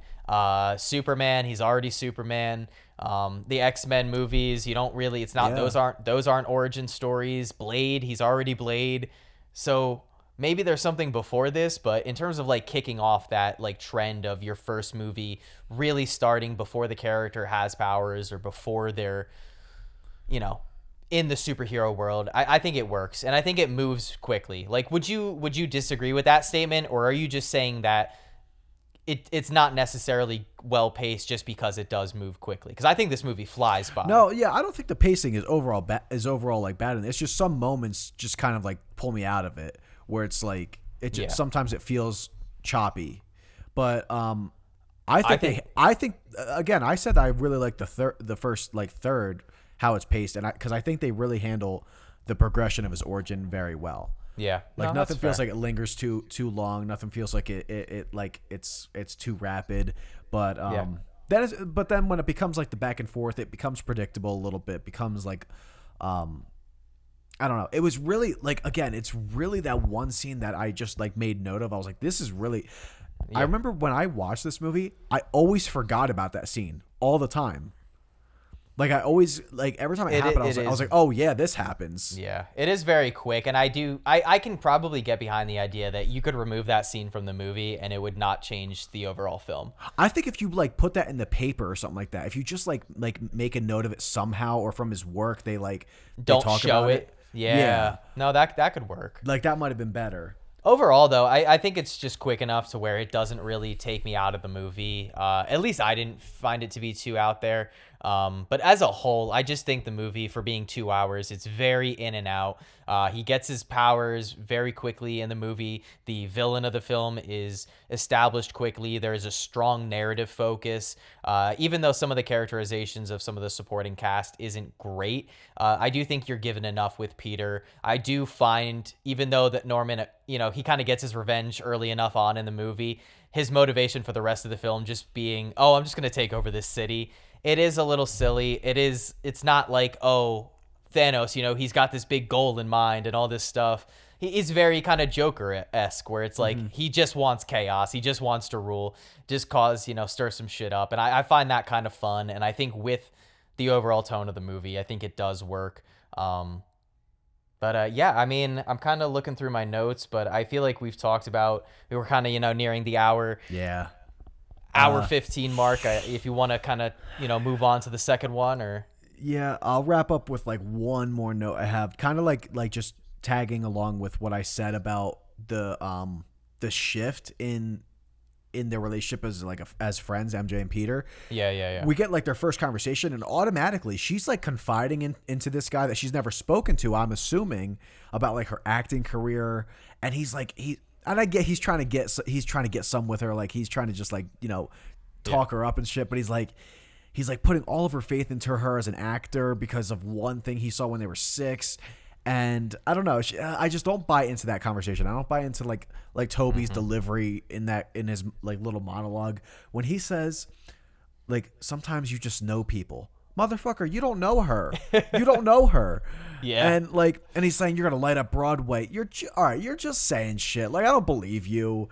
But like, she's like really touched by this, and I'm like, you've never spoken. Like, how but that's so like, I don't buy into their relationship. The men she chooses in her life and has in her life as a whole, because you're shown that her father is like an asshole and like very like verbally abusive. All the men she's dated, like Flash, Harry, like they all suck so much that Peter is just an immediate step up, just because the bar is already so low. I cracked up at this so hard when right after that scene, and he's like trying to figure out ways to get a car. Yeah. And you just get the image insert of her with this fucking car that just drives up into like the frame. I was fucking balls out laughing. Oh, I was cackling throughout most of this movie. But no, I had two scenes that I wanted to highlight really quickly, and then I'm all out on my notes. But two scenes that I love. One thing that I noted was that if the overall tone of Spider-Man 3 in terms of the symbiote and the whole making Peter darker and more aggressive, if that was handled like the scene right after Ben dies, it's in that like kind of like abandoned warehouse where Peter tracks down who he thinks killed Uncle Ben, who ends up being the robber that robbed the guy who, fucked over Peter at the wrestling match. All of that stuff. That scene, I think, is a little intimidating. Like they keep Peter in the shadow for a majority of the scene. Mm-hmm. He kind of like, it just the whole tone of that scene, I think, is like kind of ominous and a little spooky with Spider-Man. And if they had just done more of that and less emo dancing in the third movie, it might have been a better overall movie. But that and the other scene that I wanted to highlight, I had it in my notes.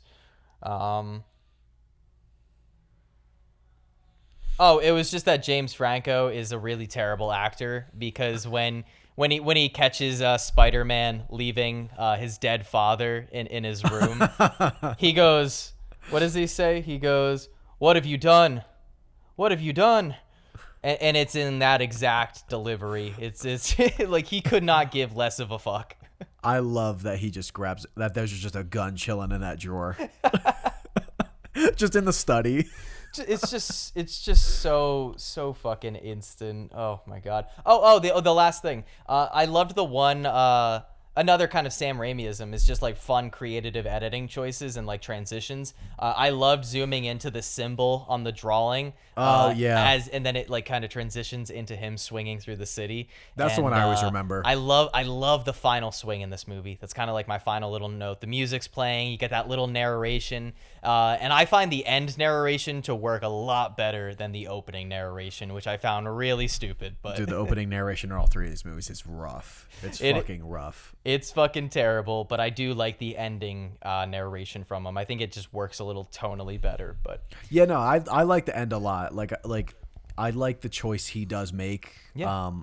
But I think the scene is just handled really nicely. I'm not even getting mad at Toby's face here. He's like kind of like he's not making any like bad faces or anything. He's just kind of serious. But it's played out very serious. I like that like realization she gets after she kisses him. Yeah. So, and I want everyone to remember that she kind of has an idea that this is Spider-Man. This is important for the next movie. Yeah. When I talk about it. But yeah, I'm ready to move on. I'm tapped out here for my notes. Sorry. Skeletons. The CGI skeleton. Yeah. Where they flash on the screen. I just had to know. Yes, the skeletons. One of my favorite little lines, real quick, is when after he gets bitten, he comes home and he runs upstairs. As he's going up the stairs, Aunt May is like, "Oh, what? You don't want a bite?" And he responds, "Nope, had a bite." I've always loved that little line. Yeah. Well, speaking of lines, one of my favorite lines or favorite little moments for comedy is when he like looks down at his crotch. He's clearly talking about his penis. When she says, "Did you change?" And he says, "Yep." And he looks down, big change. But yeah, that's what I got. Oh my god.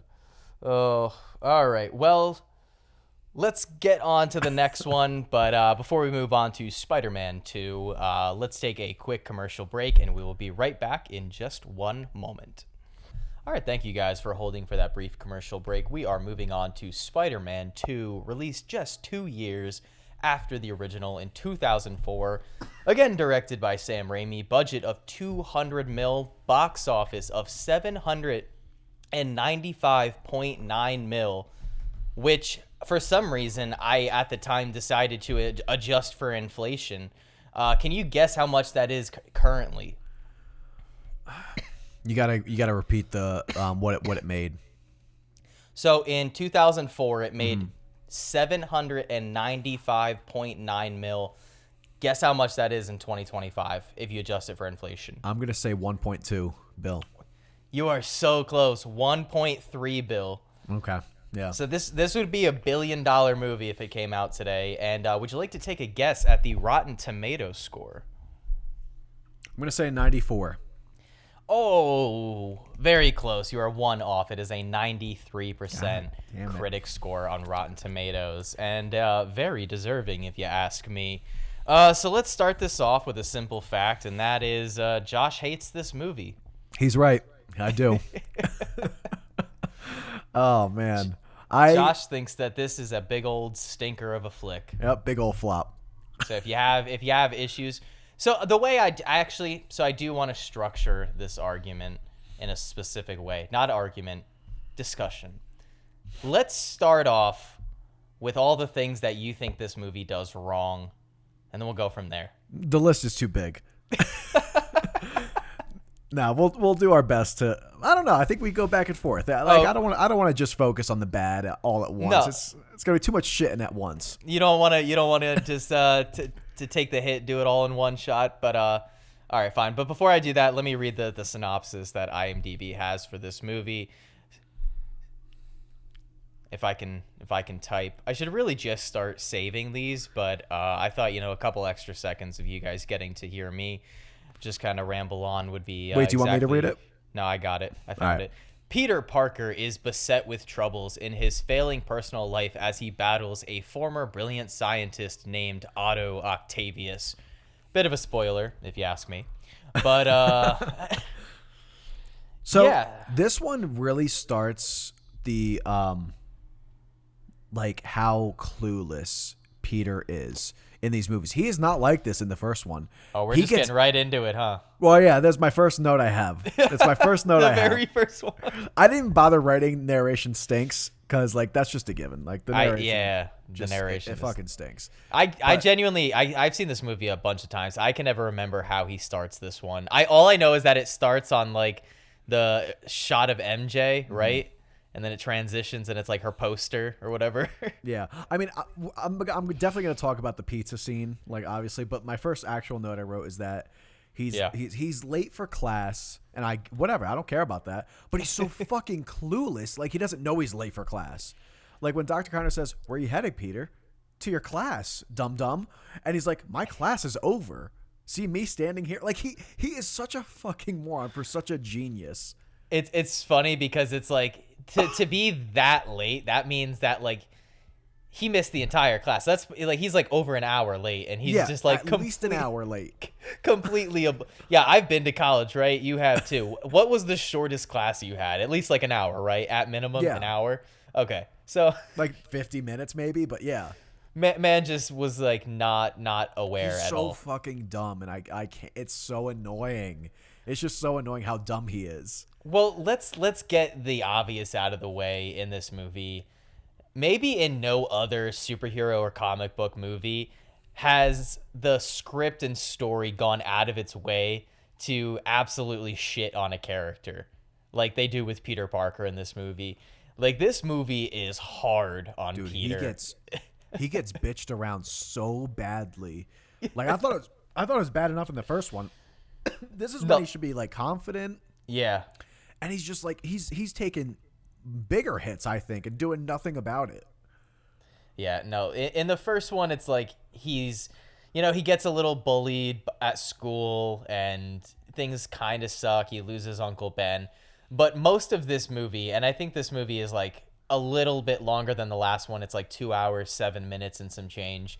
Again, not accounting for credits and whatnot, but a good portion of this movie, I'd say 60%, is spent just taking a shit on Peter, like just with like little things too, like when he goes to this gala or party for a character that somehow we went the entire first movie without talking about, but perhaps the greatest casting of all time, J.K. Simmons as J. Jonah Jameson. Talk about him. Unbelievable. We talked about that. We talked about the movie. My favorite thing about the movie, like actually, like my favorite thing. He is the best part of each of the three of these movies, and we really did not mention him at all. But great casting. Obviously, like to this day, nobody thinks of the character of J. Jonah Jameson without thinking of J.K. Simmons. He's very synonymous with the character. But his son, who is now dating MJ in this movie, John Jameson, the astronaut. Yeah, his profession's an astronaut, right? I love the way that J. Jonah Jameson says it. We're having a party for my son, the astronaut, and then he does like this little smile. He's so proud. He's so proud, and Peter is hired to take photos at this thing. But every time, like, Peter goes to grab like an appetizer or a glass of champagne, he goes to grab the last one, and just coincidentally, every time a hand out of frame just grabs it. Got a few Edgar Wright vibes from that, using what's not in the frame, which I appreciated. Dude, he's just such a fucking loser. Like. All right, so yeah. All right, so it opens up with him on his dumbass scooter that just makes him even more of a loser. Hey, like, scooters are cool. It's just, I don't know, that one just it's dumb. It's dumb, and I don't know. So yeah, he has to deliver these 8 pizzas. Let me tell you something. This secretary is a fucking asshole. He is 2 minutes late. I get there's a 29-minute guarantee. How about you lighten the fuck up? It's not your money. It's the company's money. Do you remember how far he has to go in how short of an amount of time? 42 blocks in 7 minutes. That is not even if the thing is, if he was able to complete that, they should question him. Yeah. Because like no human could possibly go that far that fast. How many feet is a block? Would you say like 100? Maybe. Probably. That sounds right. He has to go a mile, basically, almost. 41 blocks. You think that's only a mile? Let's see how many miles 41 blocks. If it's 100 feet, it's like a fourth of a mile, I guess. Or how many miles is 41 blocks? Because I don't know. Maybe I'm just bad at things and numbers, but like that seemed, when I heard that in the film, like I'd never questioned it, but like taking notes this time around. Oh, wow. Okay. A block is about 300 feet. So that's over a mile.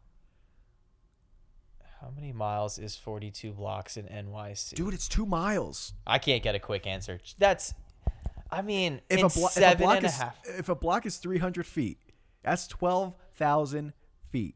You know how hard it is to even run a 7.5 mile or a minute mile? Like that's all right. We can't fixate on that too much. Okay. So I know something. I want to get it out of the way because I know you're going to want to talk about it at some point. So we might as well talk about it now. You brought it up in the last film. MJ as a character. So I know you want to dig into it. So just have at it, buddy. Okay. Where do I start? So I want to leave kind of like pick up where I left off. So she doesn't know. She doesn't have proof, but she kind of knows that she suspects. Yeah, she suspects Peter's Spider-Man. It's the same kiss, and we get clues to that she knows in this one when she further leans into her cheating personality. Now she's not cheating when she does this, but she's, I think, emotionally cheating because she's trying to like compare this really nice guy. Like he kind of looks like he's gonna be an asshole, but he's just a nice guy. He does have an asshole look, but he does not do a single thing wrong. He's just so good to her. She leans him over and says, "Kiss me," the fucking way Spider-Man kissed me, aka Peter. Yeah. And she kisses him. It's not the same. She's already now having more doubts. And, you know, just poor guy is like saying, "I'm on the moon. You there with me?" And she doesn't fucking answer him. Oh, God.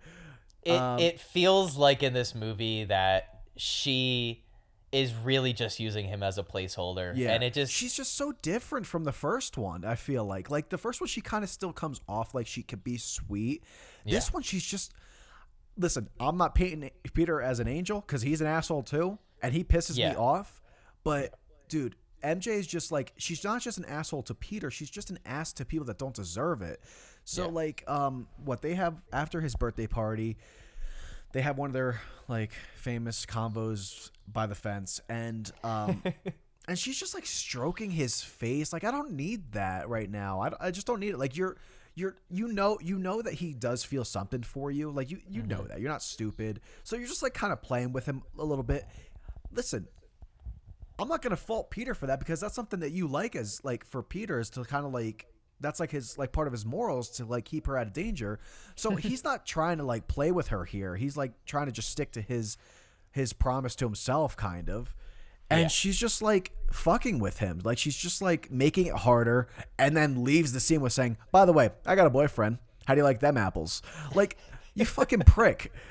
So like what was that? What if I actually did give in? I mean she would just go with it cuz she doesn't care about being ethical.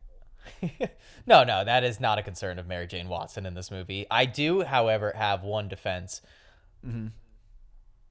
Oh boy, yeah. Oh god, yeah. We can't just like skip over that. That shit sucks. That's so bad. What is it in response to? It's when she says it was. She says it was good to see you tonight or something like that, right? And he just goes, "Oh boy, yeah." Yeah, I really like seeing you tonight, Peter. Oh boy, yeah.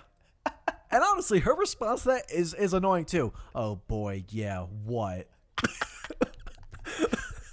It's just so much cringe in one scene. It's like I almost died.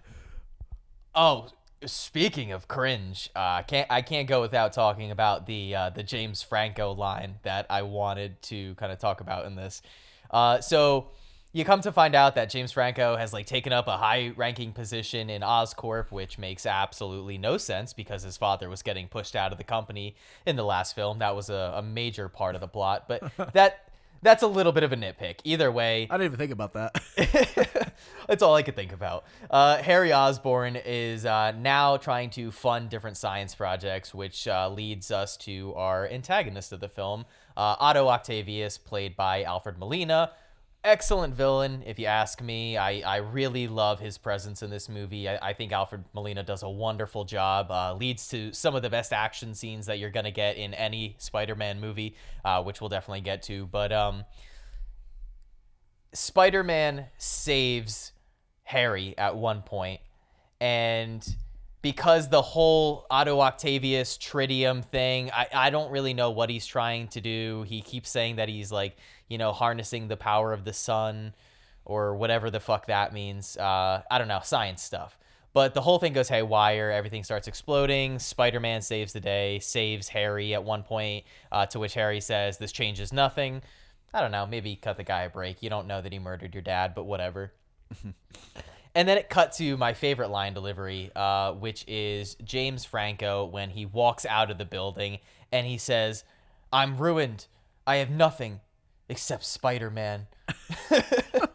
It's so bad. And I was trying to deliver it really poorly there, but I don't think I can quite capture the awfulness of that line delivery in the actual movie. It is like the James Franco equivalent to Gal Gadot's infamous Kal-El no in Justice League. It is so bad, and it's one of the funniest things I've ever seen. So I'm ruined.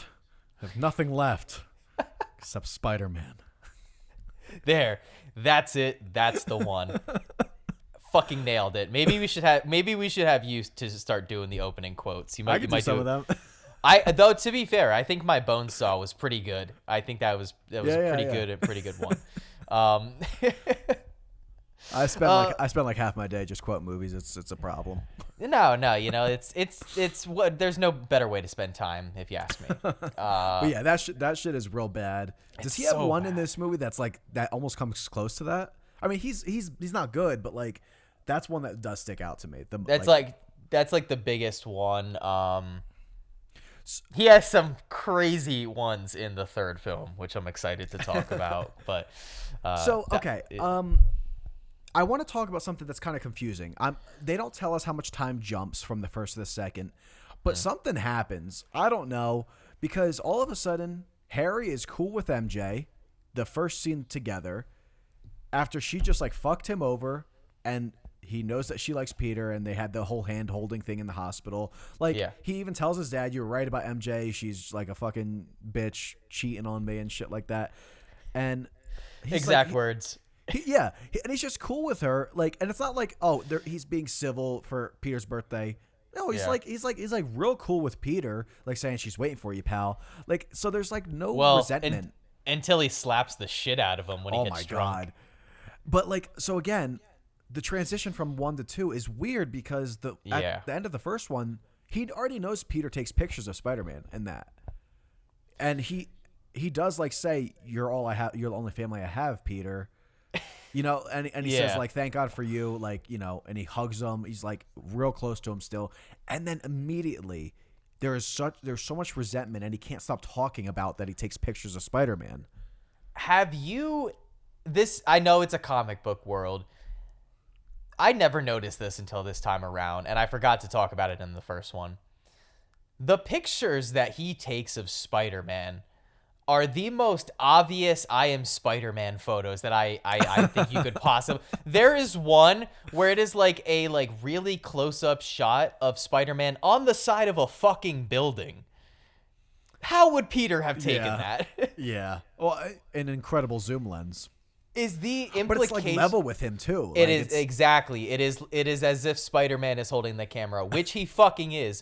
But it is so obvious, and I don't know. This time around, it really got to me. Is it this one where he says cheese to the camera? That's the first one, right? He says cheese to the camera. I think so.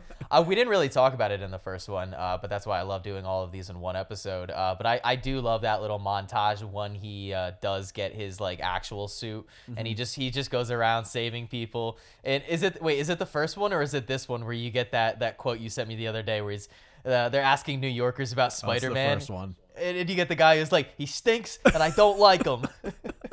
I like the cop. I think that's my favorite extra quote. He's some kind of freaking Lou or something wackadoo. Like, that shit is so wonky.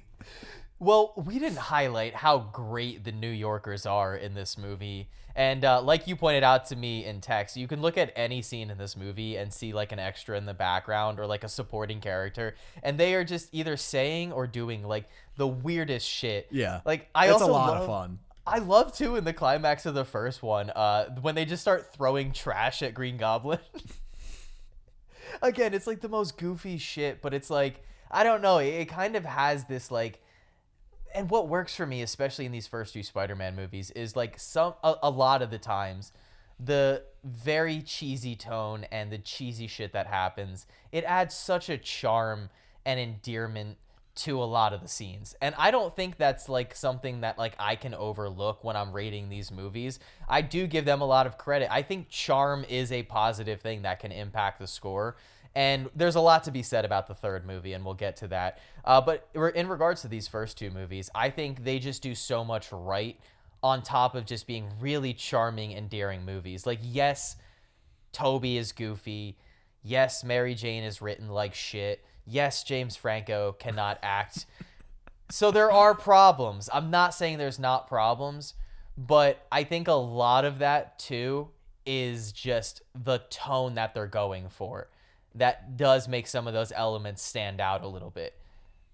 Yeah, I feel like the charm. So I can't deny these movies have charm, and that's what makes me revisit these like religiously.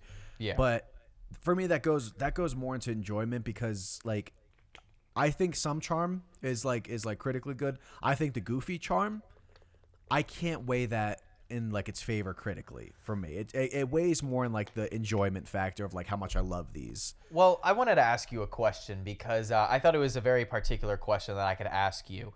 You're someone who is very fond of a lot of classic cinema, as am I. But like, whereas I primarily, I think 60s, 70s, that's kind of my range.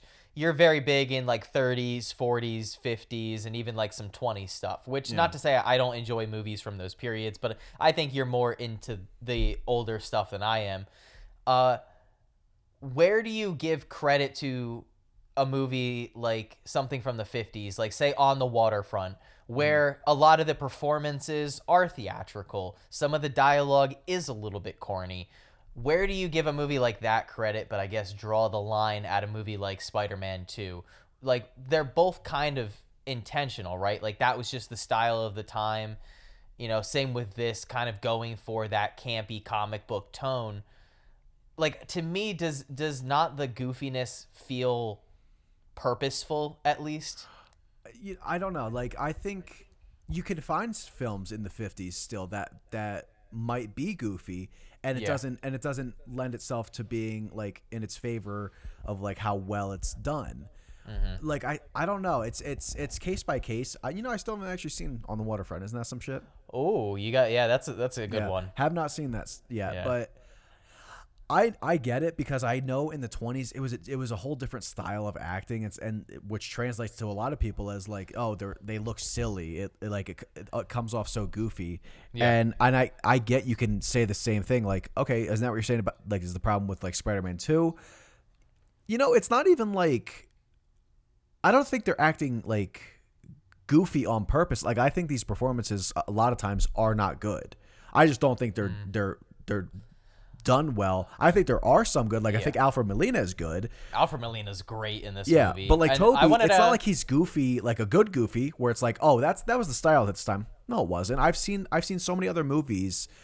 Yeah. I mean, granted, you haven't gotten a lot of comic book movies, so it's tough. So to me though, when I am comparing like the first and second Spider-Man movies to other comic book films around that time, say, your Daredevil or your Catwoman or even your X-Men, or those are movies that I think took themselves very seriously, and what kind of elevates Raimi's first two Spider-Man movies over a lot of the other comic book movies from that time are the fact that they embrace the campiness. They don't take themselves too seriously. Yes, they have genuine heartfelt moments, but they are going for that campy, that goofy tone. So for me, the goofiness a lot of the times, especially in the first two, it reads more as a time capsule So for me, I guess it's just hard to criticize a lot of those elements personally because I feel like so much of it is intentional. Like again, I pointed out like, James Franco's bad. No excuse there, bad. Not to say that the dialogue they give him is great, but I've seen Kirsten Dunst be good. I've seen Tobey Maguire give a good performance. They are capable actors.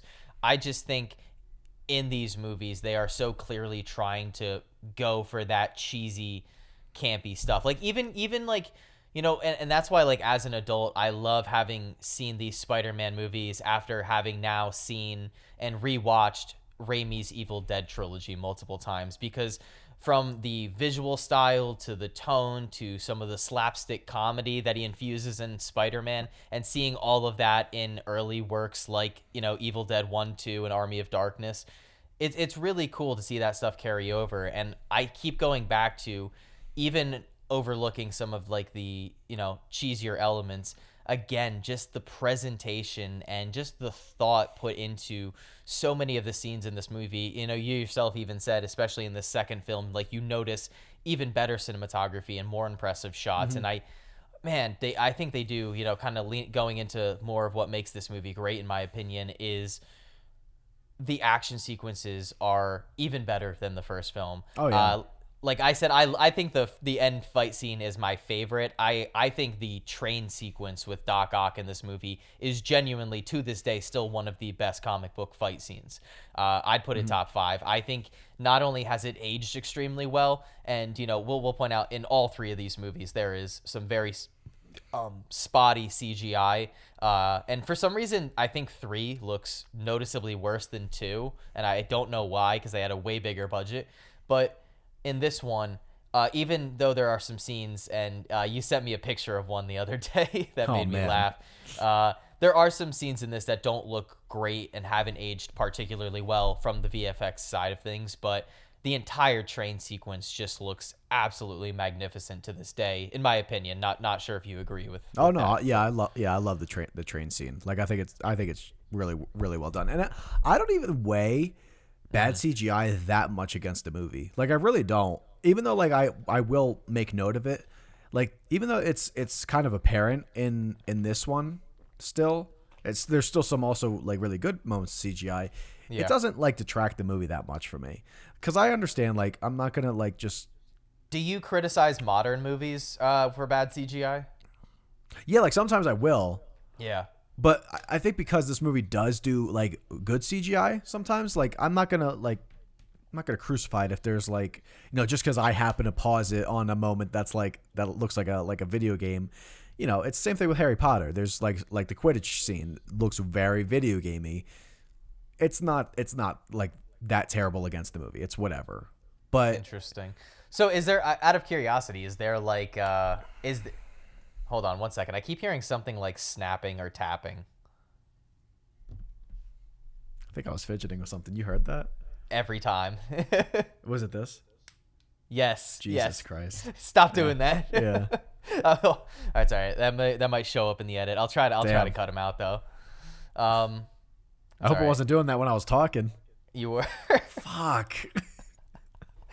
I was like, it took me a second. I was like, wait a minute. All right. No, that's interesting. So I'm wondering if you have like a cutoff point. Like, is there like a certain like year or time frame where you like do start criticizing movies for having poor CGI? Because like I do actually think it is something that I do kind of criticize the first movie and the third movie for heavily, are those moments of like pretty dated CGI effects. I think the third one I more so do, because I think I notice it more. Yeah. And it's newer. So I will like it really depends, but like 2004, you still 21 years ago at this point. Yeah, like I still think some of the like effects look good. So yeah, I don't know. The first one I hold it against it a little bit more than the second one, because I think I just noticed more in the first. Yeah. So it depends on how much I notice it, how much it really like distracts me, I guess. So that's fair. It was really cool. I got to watch an entire behind the scenes featurette on the train scene, just because, I was very curious just to see how they were able to accomplish it, which will lead me into another really, really cool little behind the scenes fact that I was always curious how they did, and I'm glad to finally figure out how they did it. And it's also something that I know you criticize in this movie. But in terms of the train scene, it was really cool just seeing the behind the scenes and how they did it, because it seems like a lot of the action set pieces in this movie kind of followed this formula of them really heavily blending practical effects and practical camera work with CGI elements for almost all of the major action scenes, but especially in this, as they had, I think it was, they went to Chicago and shot the put these 3 cameras that all had, I think, 65 millimeter lenses on like the side, and front of the camera, and just tracked and had all the footage of the train going through Chicago. And then in the, CGI, they also recreated it. So they were able to constantly blend like practical stuff with CGI. They also do that a lot in this movie with Doc Ock's tentacles, to me, very seamlessly. Like, it's very hard for me to tell when it's a practical effect and when it's CGI. So I think they intermingle that really well. But one thing that was really cool in the behind the scenes is when Doc Ock first kind of opens the train doors as he enters the train. Mm-hmm. And you'd think that the whole thing is CGI, but what they did is they actually had they were like these 2 really big blue bars, because it was blue screen instead of green screen for this one. And they had the 2 giant bars just smash open the train door, like practically. So that effect when he's first entering the train. Oh, shit. And then in post-production, they just CGI'd the tentacles in to make it look like the tentacles were doing it. So it was really cool. But the one that I was always very curious, and it's one that you've always criticized with this movie, because it comes at a point when in the story Peter Parker is losing his powers, is Peter falls from a crazy height and ends up taking like a crazy tumble and hitting his head. And Josh's point has always been, how the fuck is he surviving that if he's supposedly losing his powers? So a little bit of logic fallacy there, but I had always wondered, how did they do that? Because he falls from an insanely high height. How they did it, they actually just dropped the stunt double from like a 50-foot height with a camera in front of them and dropped them at the same speed. And the behind the scenes of that was like insane. I was watching it with my my roommate Brian, who had sat down and watched Spider-Man 3 with me, and then afterwards I was kind of just watching a lot of the behind the scenes stuff. But yeah, they just dropped a guy from like 50 feet in the air on like a wire that they CGI'd out in post. And I guess they kind of CGI'd the end part where he smacks off, I think it's like a dumpster or something. Mm-hmm. Middle of his spine. Yeah, it's a John Wick moment. Yeah, it is. At least, Spider-Man's, the whole thing is he still has his powers. It's just a mental blockage, which is always my defense of that scene. Mm-hmm. So he still has his powers. They're just blocked by his mind, which I love that scene when he's talking to the doctor about it. And he's like, a friend of mine has so fucking this... annoying. It annoys me so much. Like, right. Don't sound too suspicious, Peter. Just talk about your friend's dream. You're just a fucking certified Toby hater. Just say it's your dream, man. You already started telling him it's your dream. And then you say, actually, you know what? Come to think of it, it's not even my dream. It's a friend of mine. He's just so dumb. He's just dumb. He is very obvious. I think it's in the first one when... because it's when there's the attack at the Macy Day Parade, and he's just running down the street, ripping open his shirt with his Spider-Man suit underneath, and I was like, geez. Like, that felt like a comic book to me. Yeah, that was very comic booky. Yeah. So it doesn't bother me, but it is a funny little scene in that. He's very careless with that. Now, how do you feel about Doc Ock as a whole, his presence in the movie? Do you like him more or less than Green Goblin? I like him more. You do? Okay. I do. I think what they tried to do in the first one, they do a lot better in this one. Yeah. In terms of like the father-son relationship, or just like developing a just like a friendship closeness between them. Yeah. There's this connection of intelligence that they get to bond over, and just I don't know. I think they had like more like nicely done developing moments, and they kind of. It feels a little bit more organic between him and Otto than it does Norman. Norman, it's as sad as it is, because it's just like he fucking hates Harry so much. He's just so like ashamed of him. It feels a little too jarring of like an obsession kind of thing. Like, so I just think it creates a better villain. Now where my confusion lies a little bit still, not as much. Well, it's not really confusing with Green Goblin. I just don't think it's as interesting, the motives. I do like that Otto just has a little bit more to drive him a little bit. Now, I don't get the motive of continuing the project. I don't know what his goal is, because the whole goal was like, it was like an honorable thing for people. It was for like the world to have like a better source of renewable energy, cheaper for everybody. So it's just like progressing technology for everybody to use. I don't really know why he wants to continue that if he's evil. I don't know why the tentacles want to continue it, because that's another thing that bothers me in this movie is the tentacle personality. So I don't know. Like, do you have any like insight on that, or like do you have any thoughts on that? Like, what is his goal to after he finishes this recreation of his work? I think one thing that kind of does hold his character back a little bit is you're kind of, again, now we're doing 2 movies in a row of doing kind of the mad scientist thing. And again, his goals and his ambitions after he kind of becomes evil, because what is it, the inhibitor chip that was supposed to block the arms from ever taking over full control gets electrocuted during easily. The whole disaster scene. Oh, but we cannot go without talking about and then I will answer your question, but we cannot go without talking about possibly the best scene in the entire movie, at least in my opinion, is when the arms awaken in the ER room. Oh, yeah. With it is like the most pure Sam Raimi scene possibly in the entire trilogy. It is honestly extremely unsettling. It's pure Evil Dead. Like that's just what that is. And but it's like done really well. Dude, this shot of the one nurse, like her fingernails scraping across the ground. It is just, I use this word to describe the goblin fight, but it is just so visceral and like stomach churning.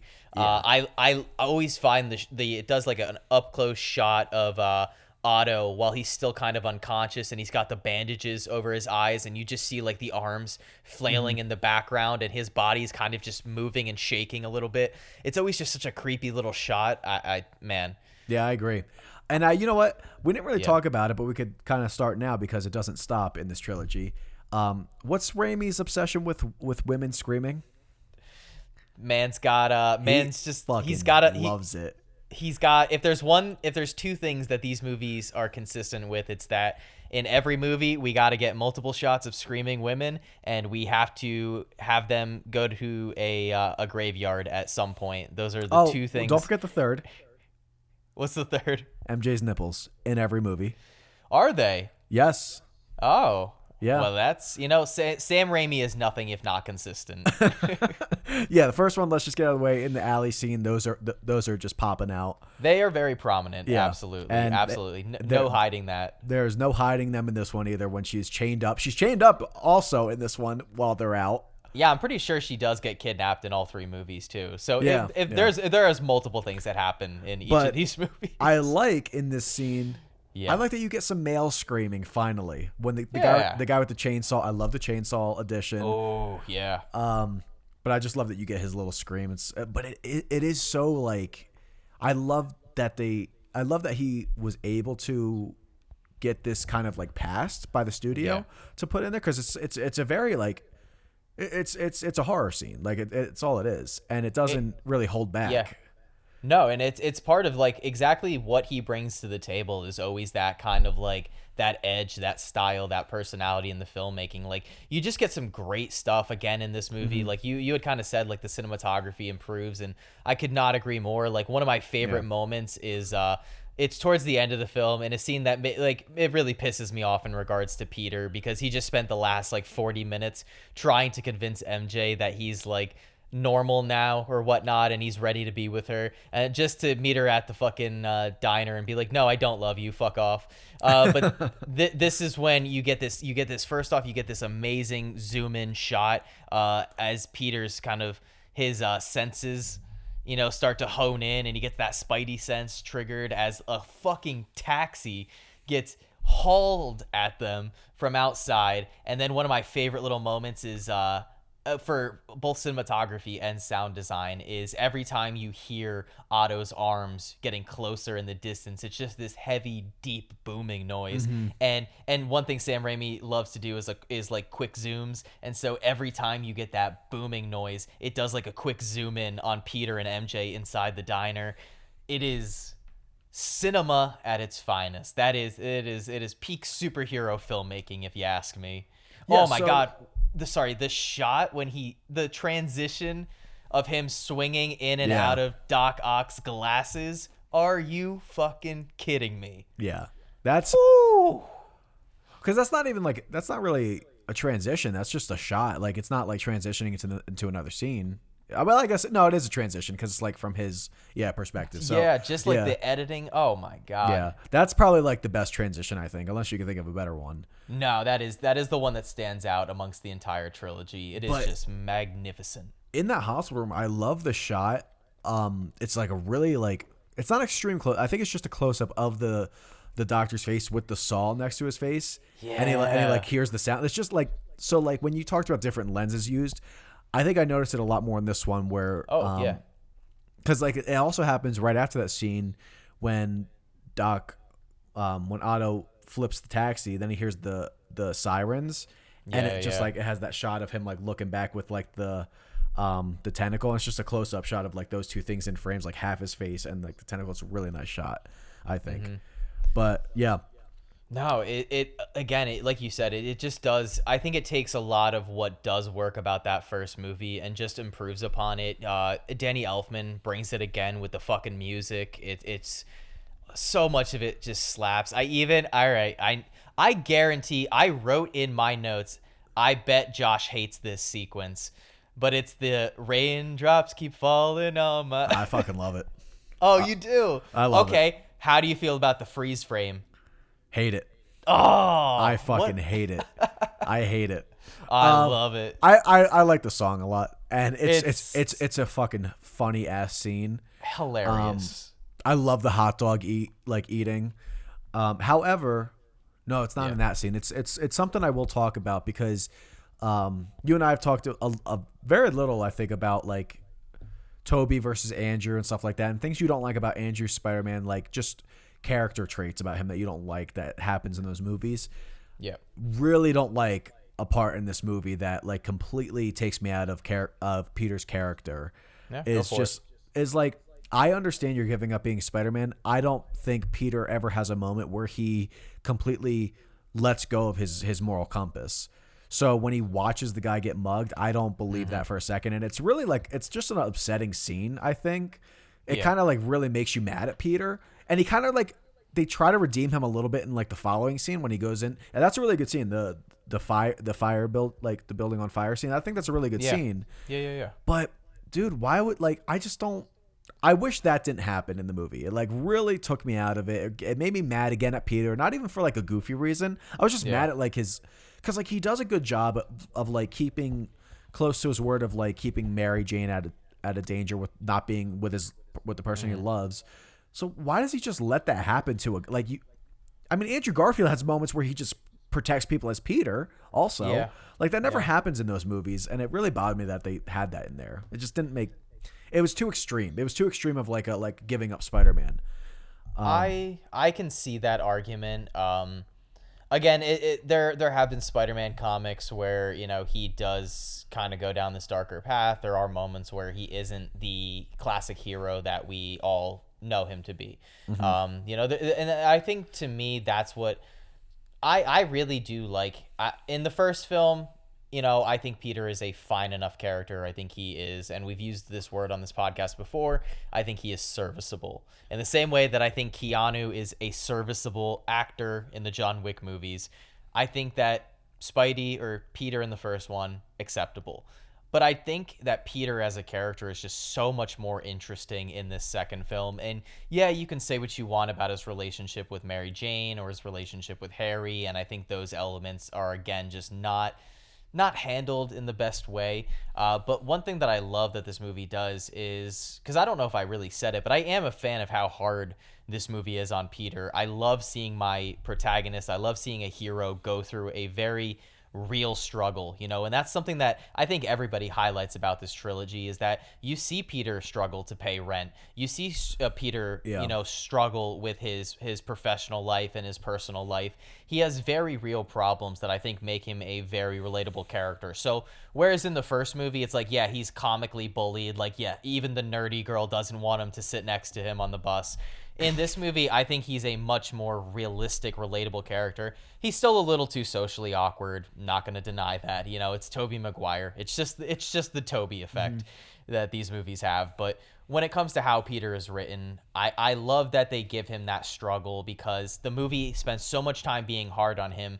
And that's another, you want to talk about great shots. I love that low angle shot of him in the alleyway as he tosses the suit and mask into the garbage, and as he walks away, just kind of slowly tilts and pans down and watches him walk away. I think it is just such a great looking shot, very well lit. Love the movement, but I love how much he struggles in this movie, and then he finally gives up being Spider-Man.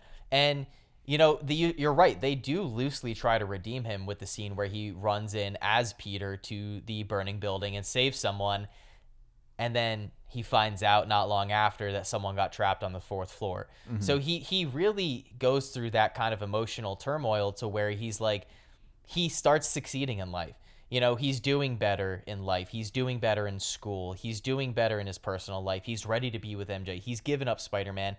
But at the end of it, he just can't let it go. He knows that he has the responsibility. I even love that little scene, it's kind of like a dream sequence with Uncle Ben, where he tells Uncle Ben, like, no, when do I get what I want, essentially? And that's when he makes that decision.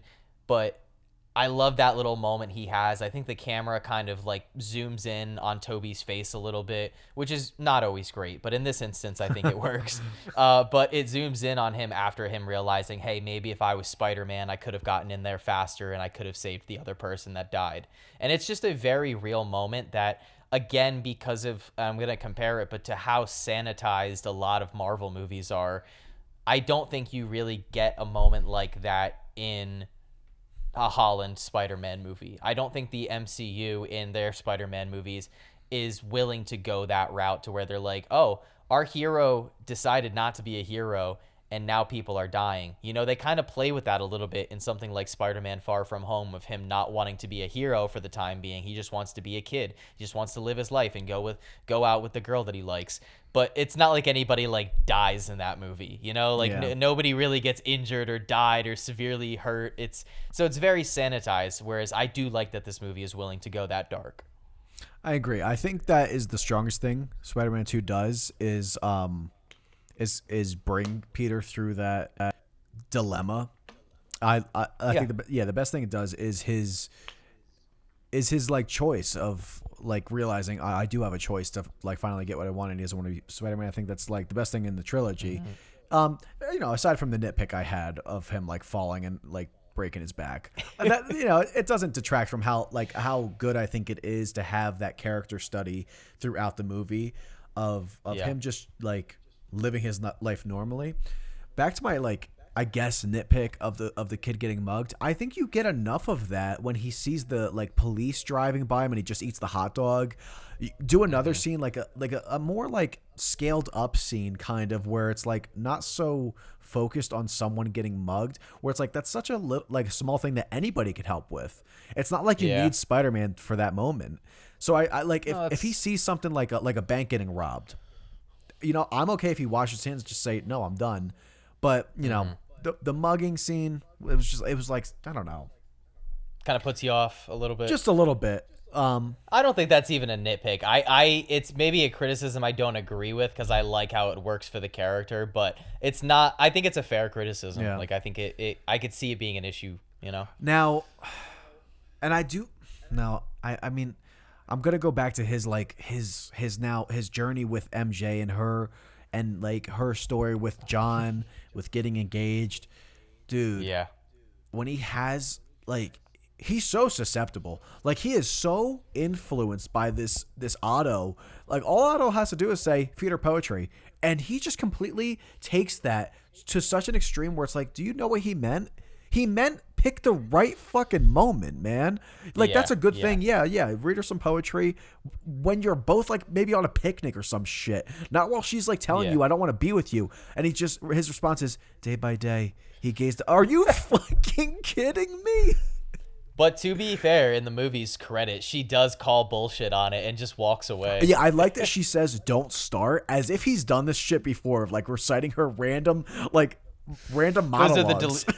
Those are the deleted scenes. It's just Tobey Maguire. He keeps walking up to her, feeding her poetry. I can't believe that actually was greenlit to happen. It's just like, I don't know. It's such a back and forth of like, I do have moments where I like Peter in this because I do like the dilemma that he's in, the struggle that he's going through, but himself sometimes he's written so horribly in other scenes that it's like, it's such a weird, like, oh, I like this about it, but he immediately ruins it with MJ, which is, I can't look past it. His thing with MJ is like also another big thing. It's not just his I don't want to be Spider-Man. It's I'm doing this because I also want MJ. So it's like kind of equally a big storyline in this, and it's never handled nicely. Do we even say they just have no chemistry ever? I don't think we even said that. I'd like to remind those listening right now that Josh on record loves these movies. I told you guys, if you're confused, don't be. Okay, I love them. I love them.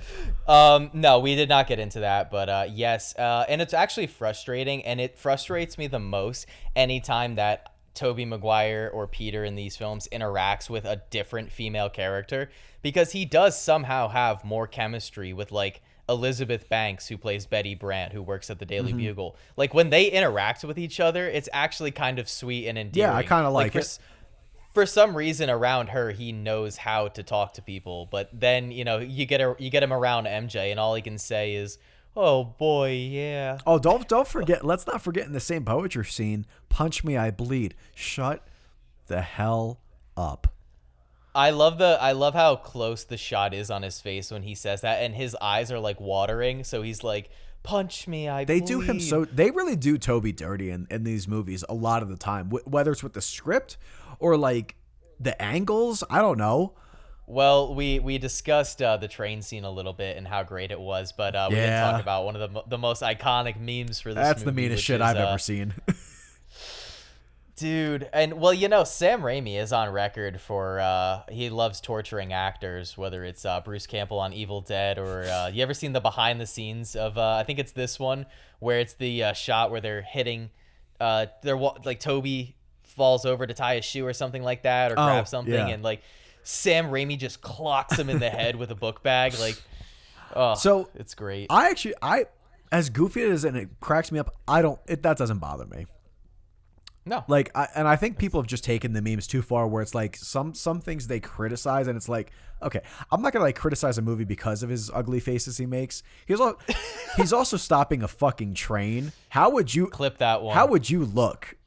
No, I mean, there's no getting around it. He makes some pretty ugly faces. I'm not saying, everybody gets, that has their bad angles. People people make fun of that one shot in X-Men First Class when Michael Fassbender is like, he's got that funny look on his face when he's like moving the satellite or whatever and laughing at the same time. I can't even remember. I can't even remember that. Yeah, maybe we'll get to it. We'll see. It's in the talks, guys. But yeah, I would like to see anybody's face that's stopping a moving train like that. I mean, you're like, which we talked about the music, but my God, when Toby, and that's like the train scene is one of the examples to where you get to see him use his brains a little bit. I like how he ends up trying to stop the train.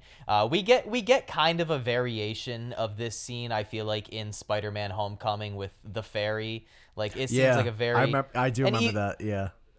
Even a little bit kind of similar to the elevator shaft in the Washington Tower. You know what I mean? Like, very similar kind of vibe. I'm trying to remember how that scene was. The elevator is like falling, and like Liz and Ned are in it, and he has to like catch it at the last second. Yeah, I remember the ferry scene a lot more. I don't know why.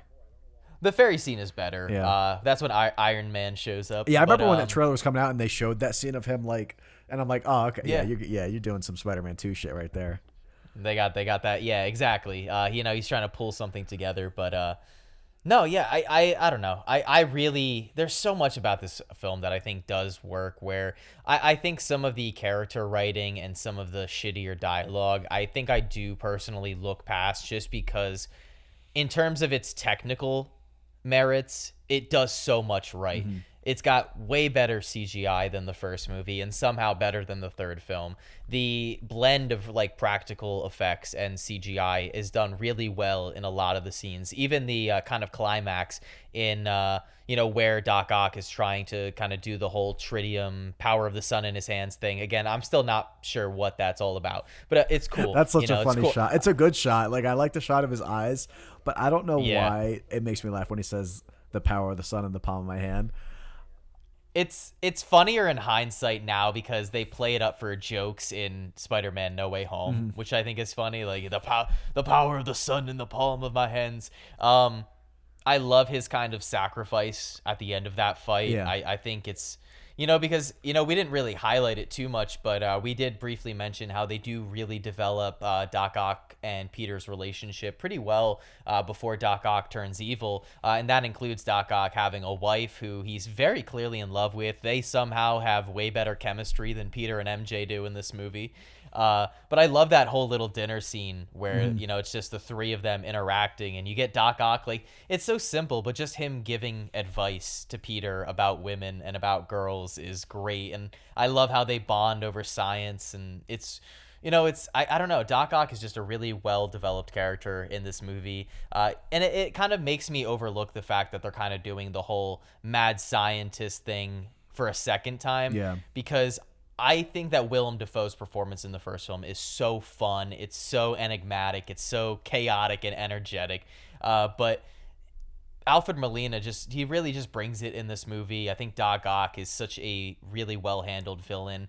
I also didn't say it, but I think this movie has incredible pacing too, if not even better than the first film. I think the dialogue scenes aren't great, but they move a little bit quicker in this one. And with that in mind, let's disagree on a scene that I guess we're going to disagree on. I know it makes her look like an asshole. I know it makes her look like a dick, but I love the scene of Peter confessing that he's sort of responsible for Uncle Ben's death. And when he reaches out for Aunt May, she just gets up and walks away. I know what you're going to say. Oh, she's an asshole. She's a dickhead. That's not Aunt May. Who would That's do just that? Not Aunt May. It is a very human emotion. It is a very human reaction. I don't think so. And I don't care if it's not accurate to the comics or not. I think for this movie, I think it's a very powerful scene that is in service of the plot and the themes of the movie, which is shitting on Peter for a majority of it. Let me explain. I think it puts it... All right. Let me explain why it makes no sense. It makes no sense also.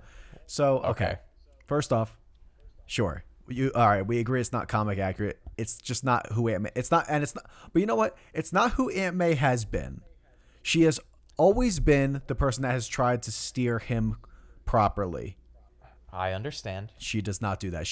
And this is not something a mother would do. She is his mother, pretty much. She's a mother figure. I cannot imagine my mother pulling her hand away, giving me this look like I just fucking like slit someone's throat and walk away. Yeah. She should have responded how she does in the next scene. Her next scene, she's like, oh, don't worry about that. Yeah, it's water under the bridge. No, fuck you. You made me feel like shit. You're supposed to encourage me. I understand, but that is after she is able to process it and she forgives Peter. So I think in the moment, again, I think it adds layers to her character. I think it adds a little bit of depth because it does make her look like a dick a little bit, but I think that makes her more interesting. That yes, 99% of the time she does support Peter, but there is that one moment when she first receives this information that she has a very raw and human reaction to it. I think it works for her character, and I like it. Let me explain why it makes no goddamn sense. Okay. This is not Peter's fault, and guess what? Uncle Ben was going to die no matter what Peter did. If Peter went to the library, Uncle Ben was still going to die. So guess what, Aunt May? Why don't you be mad at your fucking self since you just said before he confessed that you let him take him? You're at fault more than he is. Okay, Peter goes to the library. Now he has even less of a chance to prevent his murder. Are you still going to be mad at him? No. I understand. Ass. Listen, I understand, but to me it's just a very human moment. I like how silent it is. There's no music playing. It is just her character having a very real in the moment reaction. It feels like, again, she is kind of Peter's anchor, and I love that aspect of the character, but I like that in just this one time, just this one scene, she does pull away. And I love that it's in this movie, because this is where Peter is at his lowest. This is where Peter is really just, again, he's getting shit on by everyone around him, the world. None of it is going his way, and I think it feeds into his decision to give up being Spider-Man, which I think, again, is one of the most interesting parts of the movie. And I think the probably the most interesting we see of Peter in these three movies, because in the first one you have, kind of at this point, a little bit cliche origin story, a good origin story, but a little bit cliche. And the third movie is a complete and utter fucking mess. So in the second one, I don't know. Yeah. Hold on. What is that? Hold on. What is that noise? I think it was a motorcycle. We'll hold.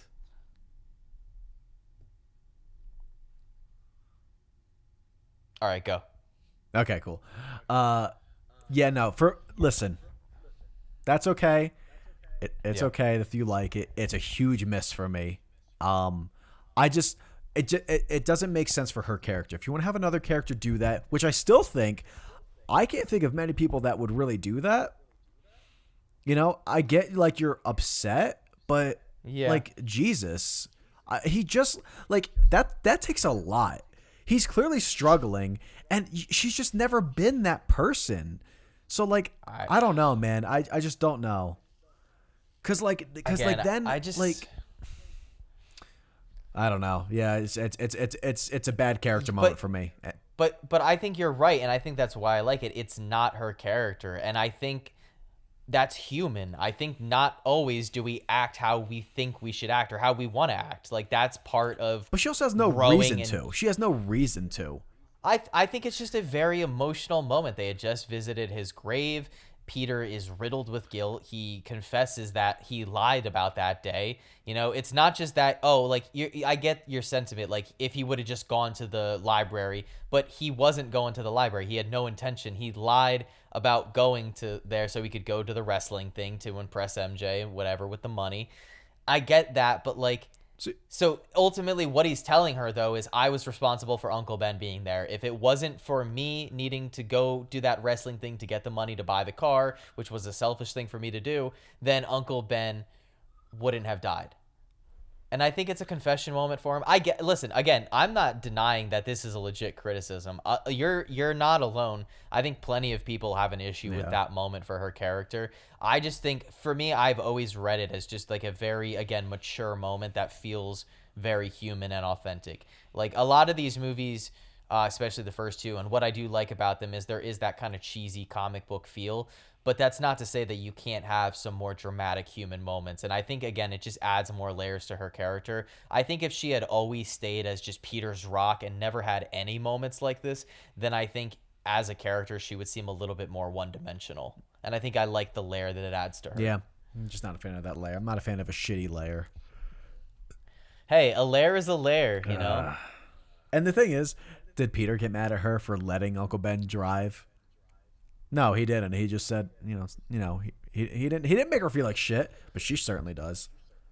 It is, And now you just made it even harder for Pete. Like he finally, like, I know, mustered up the courage to like open up and fuck you, you, May. No, I can see that argument. I just think, again, I like that it's in this movie because I think this movie serves the most to put him through the ringer, I guess, to phrase it right.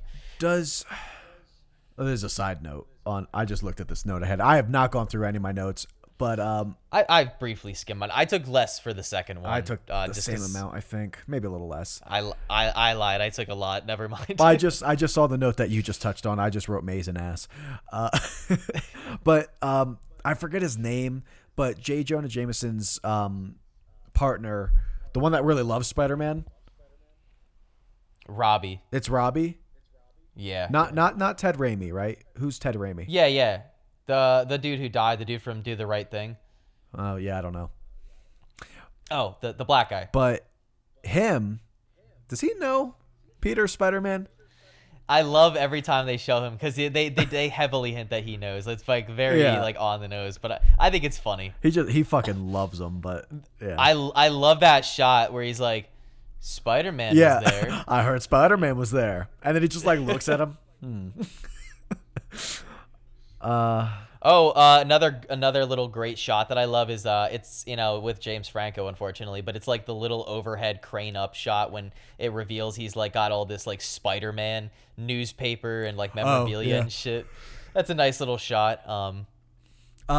So I bet you love that little water ripple transition when they go to the party with John Jameson, his like that ceremony. Yeah. That one I don't like. That one I was just like, what the hell? It always takes me out of it when he says it's memorable. No, it's weird. It was like a shitty what? I don't know. It reminds me of a little bit like Evil Dead. Like they got some wacky transitions in those movies, which are always fun. He has two that I noted. These are like the most like Spider-Man he's been in terms of his quippiness. I do like Here's Your Change. I like that. Yeah, that's a good one. And right after that, I have a knack for that. Like that's probably his best Spider-Man lines. And it's all in that in that one scene. Like it's all spent so quick. I do love the bank robbery scene. Nice little Joel McHale appearance for those of you Community fans. Somehow his hairline looks worse in that movie than it does in Community, which was like a decade later. So I don't know what that's about. But no, I love. I know it's another little funny Aunt May moment, but I love when Joel McHale, he's the banker who like denies their loan. He like goes to reach for a gold coin and she just like smacks his hand away. Oh, she pisses me off there. Fuck off. Let me just pick one up. Fucking ass. But you know what? At least we get the toaster. I love the Oh, I don't feel bad for her. I just don't. She looks so heartbroken when she realizes about the damn toaster. He's like, well, sorry, ma'am. That's only with a deposit of $300 or more. And then her face, it's like the worst news she's gonna get all day. No, you're losing your house, but yeah, be mad about the fucking lost toaster. I'm gonna start saying that to people. At least we got this. I'm just gonna start saying that. Everyone's gonna be so confused. I again just kind of leaning into loving the presentation and shot selection in this movie. I love when Harry's home alone and it's right after that crane up shot because you get this like atmospheric thunder going on and it's crackling in the background and it's all ominous, and then you hear a little thud in the background that grows louder and louder, and Harry walks out to the patio and it does this like. It pans back and forth, like it goes from like the right side of his face all the way to the left and then back to the center of him. And Doc Ock arrives, and I love he drops the whiskey glass and they have the arms catch it. And that's one, if you guys look up the bloopers for Spider-Man 2, there's like multiple outtakes of Alfred Molina as Doc Ock as they try to maneuver the mechanical arm, because it like he catches it with the mechanical arm and it like he takes a sip of whiskey but he doesn't use his hands, and so there's like multiple outtakes of them spilling whatever liquid they use on his face. It took like multiple tries, but even kind of going back to that whole like blending of the like CGI and the practical effects, like again I kind of brought up, but like if you look at even like the final climax of the scene, so it kind of takes place, he kidnaps MJ after Harry and Doc Ock, they make this deal because Doc Ock needs more tritium. Harry wants Spider-Man dead, which then Harry, leads Doc Ock to Peter because he takes Spider-Man's photo. That's when you get that awesome, like, multiple quick zoom-in shots as Doc Ock arrives. And again, Mary Jane gets fucking kidnapped. Get used to that, guys. She screams so much, man. Like, I'm so over her scream. Apparently, so is Kirsten Dunst. Says she said she always hates screaming women in movies and that she hates her own scream. So, but yeah, she gets kidnapped again, and then the climax kind of takes place where the original incident took place, where he was trying to have the power of the sun in the palm of his hands, and then everything started getting destroyed. It, lost control, all that yada yada. Peter shows up. He finally reveals himself to Mary Jane. Peter's Spider-Man. She seems kind of surprised, but again, as Josh pointed out, she basically already fucking knows. She really, really wants to be with Peter after she finds out he's Spider-Man. It goes back to what I said. She only likes high-status men. That's it. Yeah, well, until the next fucking movie. No, she still does. I guess. She's very wishy-washy. Hate her. I will say, though, while I think this movie does a lot of things better than the previous, I will say, while the train scene is probably the best action movie in this trilogy, I do think I prefer the final fight between Goblin and Peter in the first movie than Peter and Doc Ock in this one. And I was taking notes while watching, and I had questioned, and I said, I wonder if this fight feels more anticlimactic because it follows the train scene, which really is the highlight of the movie. So it maybe just feels like a decline in intensity and stakes. I don't know. Wait, I wasn't sure how you felt about which that. fight scene after the train? When Peter shows up to save MJ and fights Doc Ock at the end. It's fine. I like it, but I like the fight with Spider-Man and Goblin in that warehouse in the first one more. Oh yeah. But you still like that more than the train scene, even though you think you... No. I think the train scene is the best, but I just love that fucking brutality of that Goblin fight in the warehouse. Just again, how dirty he is and how torn the suit is. It's fucking great. Oh, I love when Otto just looks at MJ and he just gives that smirk. Oh, so nice. And then she just fucking screams, but whatever. He's fucking great in this movie. He's very intimidating, but also very kind of charming at points. And I think they do a little better of a job at his, and I mean a little bit, because it's like one moment. It's like when he leaves the hospital, he doesn't turn evil instantly. He kind of he sees the car coming and the arms just kind of flip it themselves. He doesn't try to do that. So there's a little moment where he's still kind of human, but then kind of after that, it's very quick of how. Yeah. I would say in terms of the action, I think this one, the most out of the three, the CGI is the least noticeable. And maybe it's just because it is a little bit more technologically advanced than the first one, because you got that 2-year release difference, but then in the third one they had a bigger budget and better technology, but it seems like they relied on it too much. Whereas again, I can't reiterate it enough, but so much of these set pieces in this movie, like I was just bringing up the final climax, a lot of that, it looks really good. A decent amount of it is CGI'd, but also a good portion is still practical too. They kind of did the same thing as the train scene, where they would just kind of blend it. The VFX supervisor himself described it as just a mix and match of practical and CGI, but very similar to kind of how Spielberg would use CGI in Jurassic Park, just blending that practical effects work and with minimal CGI, I think is still the best route. When you use it as a crutch, that's when CGI starts to, even when it's good, it starts to become a little obnoxious. And I just love the practicality of this movie, and that was something you get from watching a lot of the behind the scenes nature or behind the scenes featurettes too, is just how much stunt work was done. I know in the first one, it's reported that Toby did around 90% of his own stunts. One thing that I wanted to talk about too about the first one that I forgot to mention is so you have Peter before he gets his powers, and he's very skinny and scrawny, gets bitten by the spider, and then takes his shirt off, and he's very very ripped and a very natural body. It doesn't look like he took steroids or HGH. He might have, I don't know, but it looks very natural in my opinion. And so apparently the way that they got that without using any CGI was that shot that they have of Peter with his shirt off when he looks skinny in the first one. That was one of the first shots that they did, and after months of filming and after months of Tobey Maguire working out every single day for multiple hours and bulking up and eating really healthy.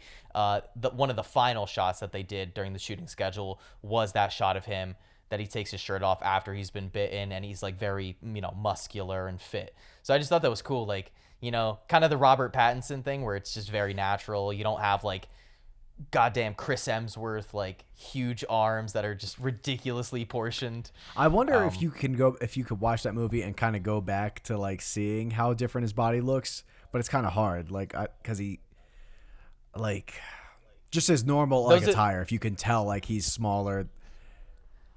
Well, the characters in this movie just wear fucking baggier clothes, apparently. Yeah. It's just the 2000s. One thing I wanted to kind of address, and then, I don't know, I'm kind of out of my thoughts on the second one. I have a couple more things to say, but my notes are pretty much done. Yeah, I do want to address the whole ending and the leaving at the altar, which I'm sure you have something to say about. I do. But, where was I going with that thought now? What were we just talking about? Baggier clothes, muscle mass. Oh, it was about Mary Jane Watson's hair. Did you notice how in the movies her hair looked different in each one? In like each scene or each movie? No, in each film, her hair color looks completely definitely different. From the first. So in the first one, I supposedly Kirsten Dunst just dyed her hair red. And in the first one, I think she looks the most like how she does in the comics. It's like that very... It's so much better. It's very red. And then in the second film, she apparently had a red wig, which is why I think in this one it probably looks the worst. Oh, that's a wig? And then and then in the third film she goes back to just dyeing her hair because again she's like a natural blonde, which I think is funny. In all the Spider-Man movies, you have Kirsten Dunst, who's a natural blonde who dyes her hair red. Bryce Dallas Howard in the next film, who's a natural redhead who dyes her hair blonde. And then for Gwen Stacy in the Amazing Spider-Man movies, again, they cast a natural redhead to dye her hair blonde. So yeah, her hair looks horrible in the second one. It really does. And now knowing that it's a wig, it really kind of adds up. Why couldn't they just dye it the way they had it in the first one, in the third? Really no idea. I think it looks really nice in the third one, but I think it looks the most comic accurate in the first one. Yeah, I really like how it looks in the first one. But yeah, before we get to the very end, I just want to get to like kind of a popular, I think, a little like plot hole that kind of annoys some people. And it's just like absolutely. How dumb Otto is when he gets the instruction from Harry to go find Peter. He said, if you want Spider-Man, that's going to be your source. So make him tell you where he is. Otto has no idea Peter is Spider-Man. Dude launches a taxi. I think that scene, like, you just like launching a car into a shop that's going to kill him. It's going to like fucking kill him.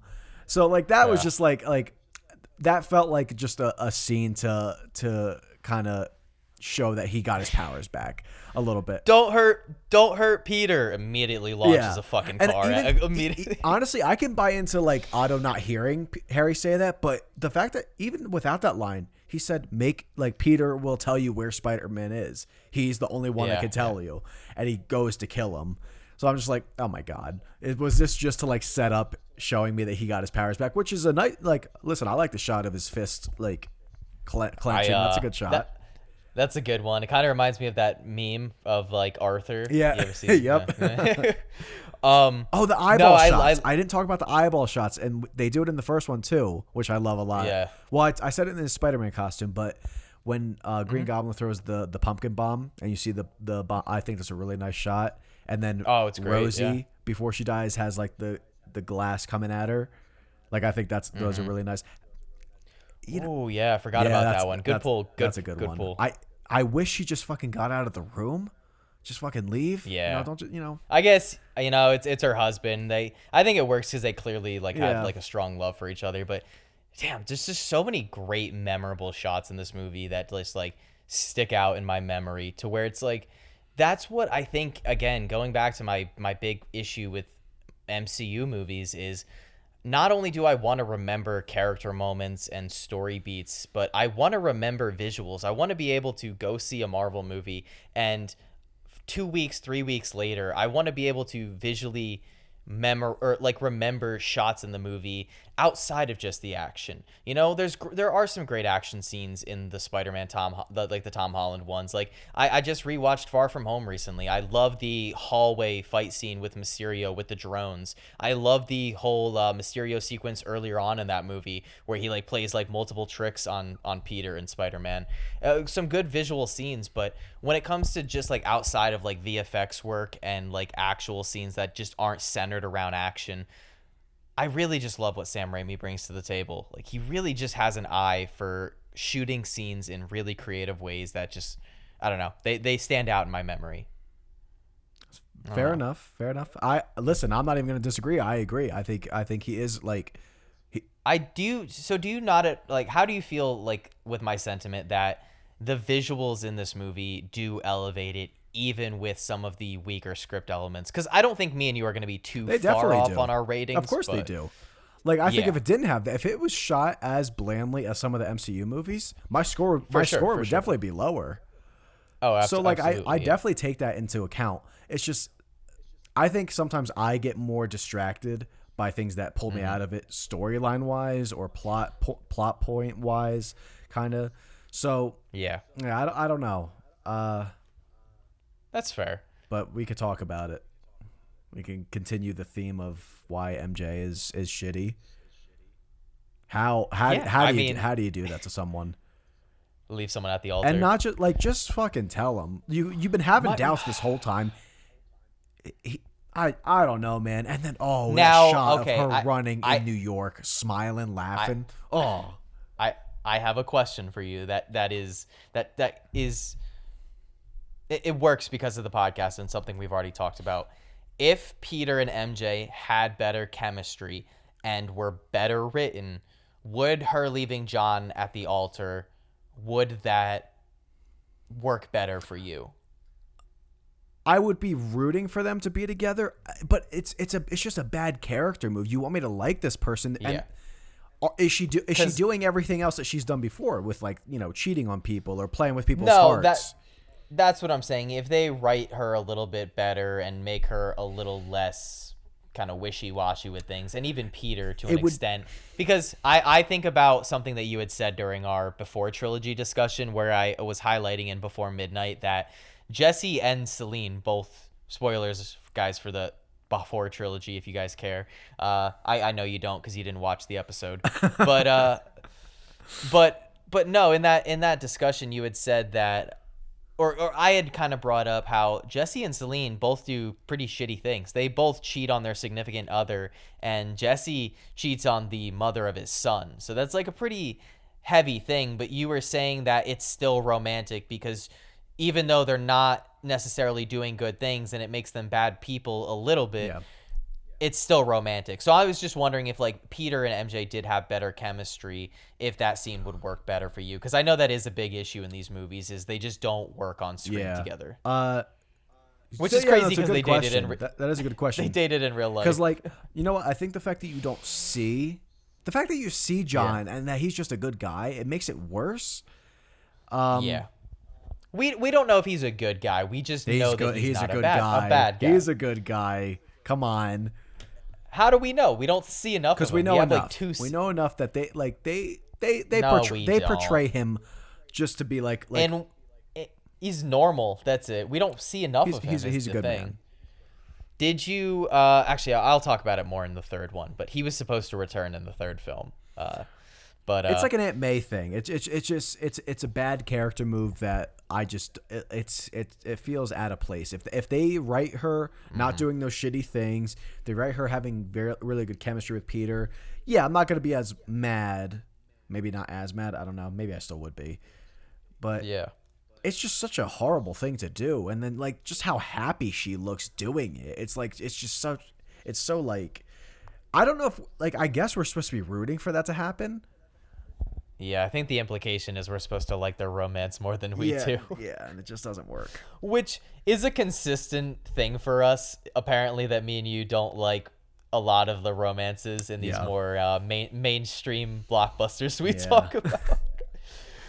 But no, I mean, I can't disagree. I do think that, I think the characters, I stand by my sentiment that I think Peter and MJ are both dicks in this movie. They're both extremely wishy-washy. I think it sucks that MJ almost marries or agrees to marry John Jameson out of spite, almost to hurt Peter or to like propel Peter into like making a move with her, which is kind of frustrating. You know, she does cheat on Harry with Peter in the first one, or at the very least emotionally and cheats, Spider-Man. or leaving John. And Spider-Man. You know, her cheating on, not even cheating, but her leaving John at the altar is not a great light to paint the character in. And also, again, it's just like, no, but she cheats. She does cheat on John with Peter in the coffee shop, even though the kiss didn't happen. She does. Yeah, so, I know. and they, you know what, Raimi? You shouldn't have done this. I don't know why you chose this shot when she puts her hand on his hand, and it's the hand with her engagement ring. Why are you highlighting it? Yeah, you know. No, it's you know, listen, I'm not going to argue that Mary Jane is a great written character. I think she does not get, or I think Peter should get just as much shit as she does, because I think they're both equally shitty. And yes, for different Josh, reasons. No, I have made this point multiple times about this film in regards to Peter and MJ's relationship, and this is going to be my final note because I really do think we should move on, because we are running real late on this one, and we still have one more movie to talk about. Yeah. At least we won't have as many positives to say next time. But no, in regards to the relationship, I've always, and this rewatch did not change any of my thoughts on this. Peter is extremely emotionally manipulative in this movie. You know, the way that he leaves things off at the end of the first movie is like, no, I can't be with you. I have to be Spider-Man. I mean, he doesn't tell her that, but that's the sentimentality with his whole voiceover narration. Either way, in this one, she clearly has a thing for him. And I understand it's wrong to date someone while you clearly have feelings for someone else. I'm not going to say that she's in the right for doing that. And again, her agreeing to marry John almost out of spite against Peter is really horrible. But also Peter in this movie, he goes through this whole arc where he stops being Spider-Man, and all he does is like just follow MJ around, constantly saying dumb shit like punch me, I bleed, and trying to convince her that he is different now, and that he's better, and that he wants to be with her, and that he does love her. That's all true, though. That's all honest. No, that's fine. But then he brings her, you know, she brings him to this coffee shop or diner or whatnot, whatever. It doesn't matter. And she's like, do you love me? And he's like, no. And that this is now he's decided to be Spider-Man again. Yeah, and he has a responsibility. That's fine, but Josh, do you not see how emotionally manipulative he is throughout the entire movie? How wishy-washy I don't think he as is much with as her. his feelings. I really don't. No, she's just done so many horrible things. No. She tries to move on with her life. I understand. No, she does not. She tries to. I'm saying, like, she's clearly making an effort by dating John, and I agree with you. It is wrong to try to date him while she has feelings for Peter. But she tries to move on, and then Peter tries reeling her back in, and then he says a bunch of dumb shit, reciting fucking poetry. He has like two moments. He has like those two moments. No. Yeah. No. He manipulates her. The way that he is so back and forth on his feelings towards her. He's not actually back and forth though. It's all pertaining to him being Spider-Man though. It's not because he's actually shitty. She has no excuse to be this. That does not change the fact that he tells her, I'm ready to be with you. And then when she asks, do you love me? He lies and says no. Yeah, he should have done that. I get That's it not good. because I agree. But so I don't understand how she's shittier than he is. He is just as awful. I gave so many points. She's a gold digger. He's not. Okay. You never shown that she is dating Harry for the money, Yeah, okay? You're giving enough because she doesn't like the guy. She does not like him. She won't even kiss him. She hangs up on him when he just tries to wish her goodnight. Okay, that is a funny scene. But, I love it. Okay, so no, yes, he has bad moments, but it's never out of like Listen, all I'm saying is they are equally shitty. No, MJ is much more shitty. Josh, just because he has a more legitimate reason to act that way does not make him any less shitty. It's more constant with her, and it's gonna happen more in the third one. You just wait. He is also shitty in the third one. I'm not saying he's not, shitty. but Jake, she is thoroughly all about herself. She does not care about anybody else other than herself. Peter does care about her. That literally Peter's entire downfall in that third movie is him being selfish. No, I get that. Yeah, he has his faults, and he's not good. I don't like him. I thought I made that clear. She's in the all right. Well, all right. On that note, do you have any more notes, or do you want to get into the third one? I don't have any more notes. I might say one more thing when we're talking about the third one on the second one. Yeah. We can always try to like semi-loop back to any moments that we missed on the first two. But yeah. So do you want to take a little break before we go to that last one? Break. All right, guys. So we're going to take a quick commercial break, and we will be back to talk about the most fun Spider-Man movie, Spider-Man 3. Hey guys, Jake here, and yep, you probably already guessed it. So I don't know what happened this time, but when we took the break in between talking about Spider-Man 2 and 3, I think my cord for my recorder and my microphone, it must have gotten jangled loose a little bit. And the audio is still kind of there, but it is so inaudible that I would kind of be embarrassed to put it out. So unfortunately, the conversation for Spider-Man 3 has unfortunately kind of been lost to the ether. It's really just not worth putting out. I do apologize, guys. This happened a couple episodes ago with John Wick, the first John Wick movie, and I said it wouldn't happen again, and here I am. So I do apologize for that. But we are completely good on the next couple of episodes. No issues with the recording or the audio files there. And who knows, maybe in the future we'll kind of return to this and do a little bonus episode talking about Spider-Man 3, since it is such a fun movie to talk about. But I do feel like, everything that can be said about Spider-Man 3 has already been said. It's one of the most memed movies. But either way, I just wanted to apologize. So this is the end of the episode. If you want ratings, I believe I gave the first Spider-Man a 7 out of 10. I think Josh also gave it somewhere in the 7s. I gave the second Spider-Man a high 8 out of 10, I believe, almost a 9. And I believe he gave it either a high 7 or a low 8. But either way, yeah. So those are the ratings for Spider-Man 1 and 2. And on the next episode of Franchise Deep Dive, we will be discussing Jaws 1 and 2. We are kicking off a 2-part Jaws series. The episodes are also being uploaded a little bit late. Well, this one is, at least, because I was trying to fix the audio, but it was just unsalvageable. So you kind of get like a back-to-back releasing of this Spider-Man episode, as well as the first episode of the Jaws 2-part series. So we're going to be doing Jaws 1 and 2 in the first episode, and then obviously Jaws 3D and Jaws the Revenge in the following one.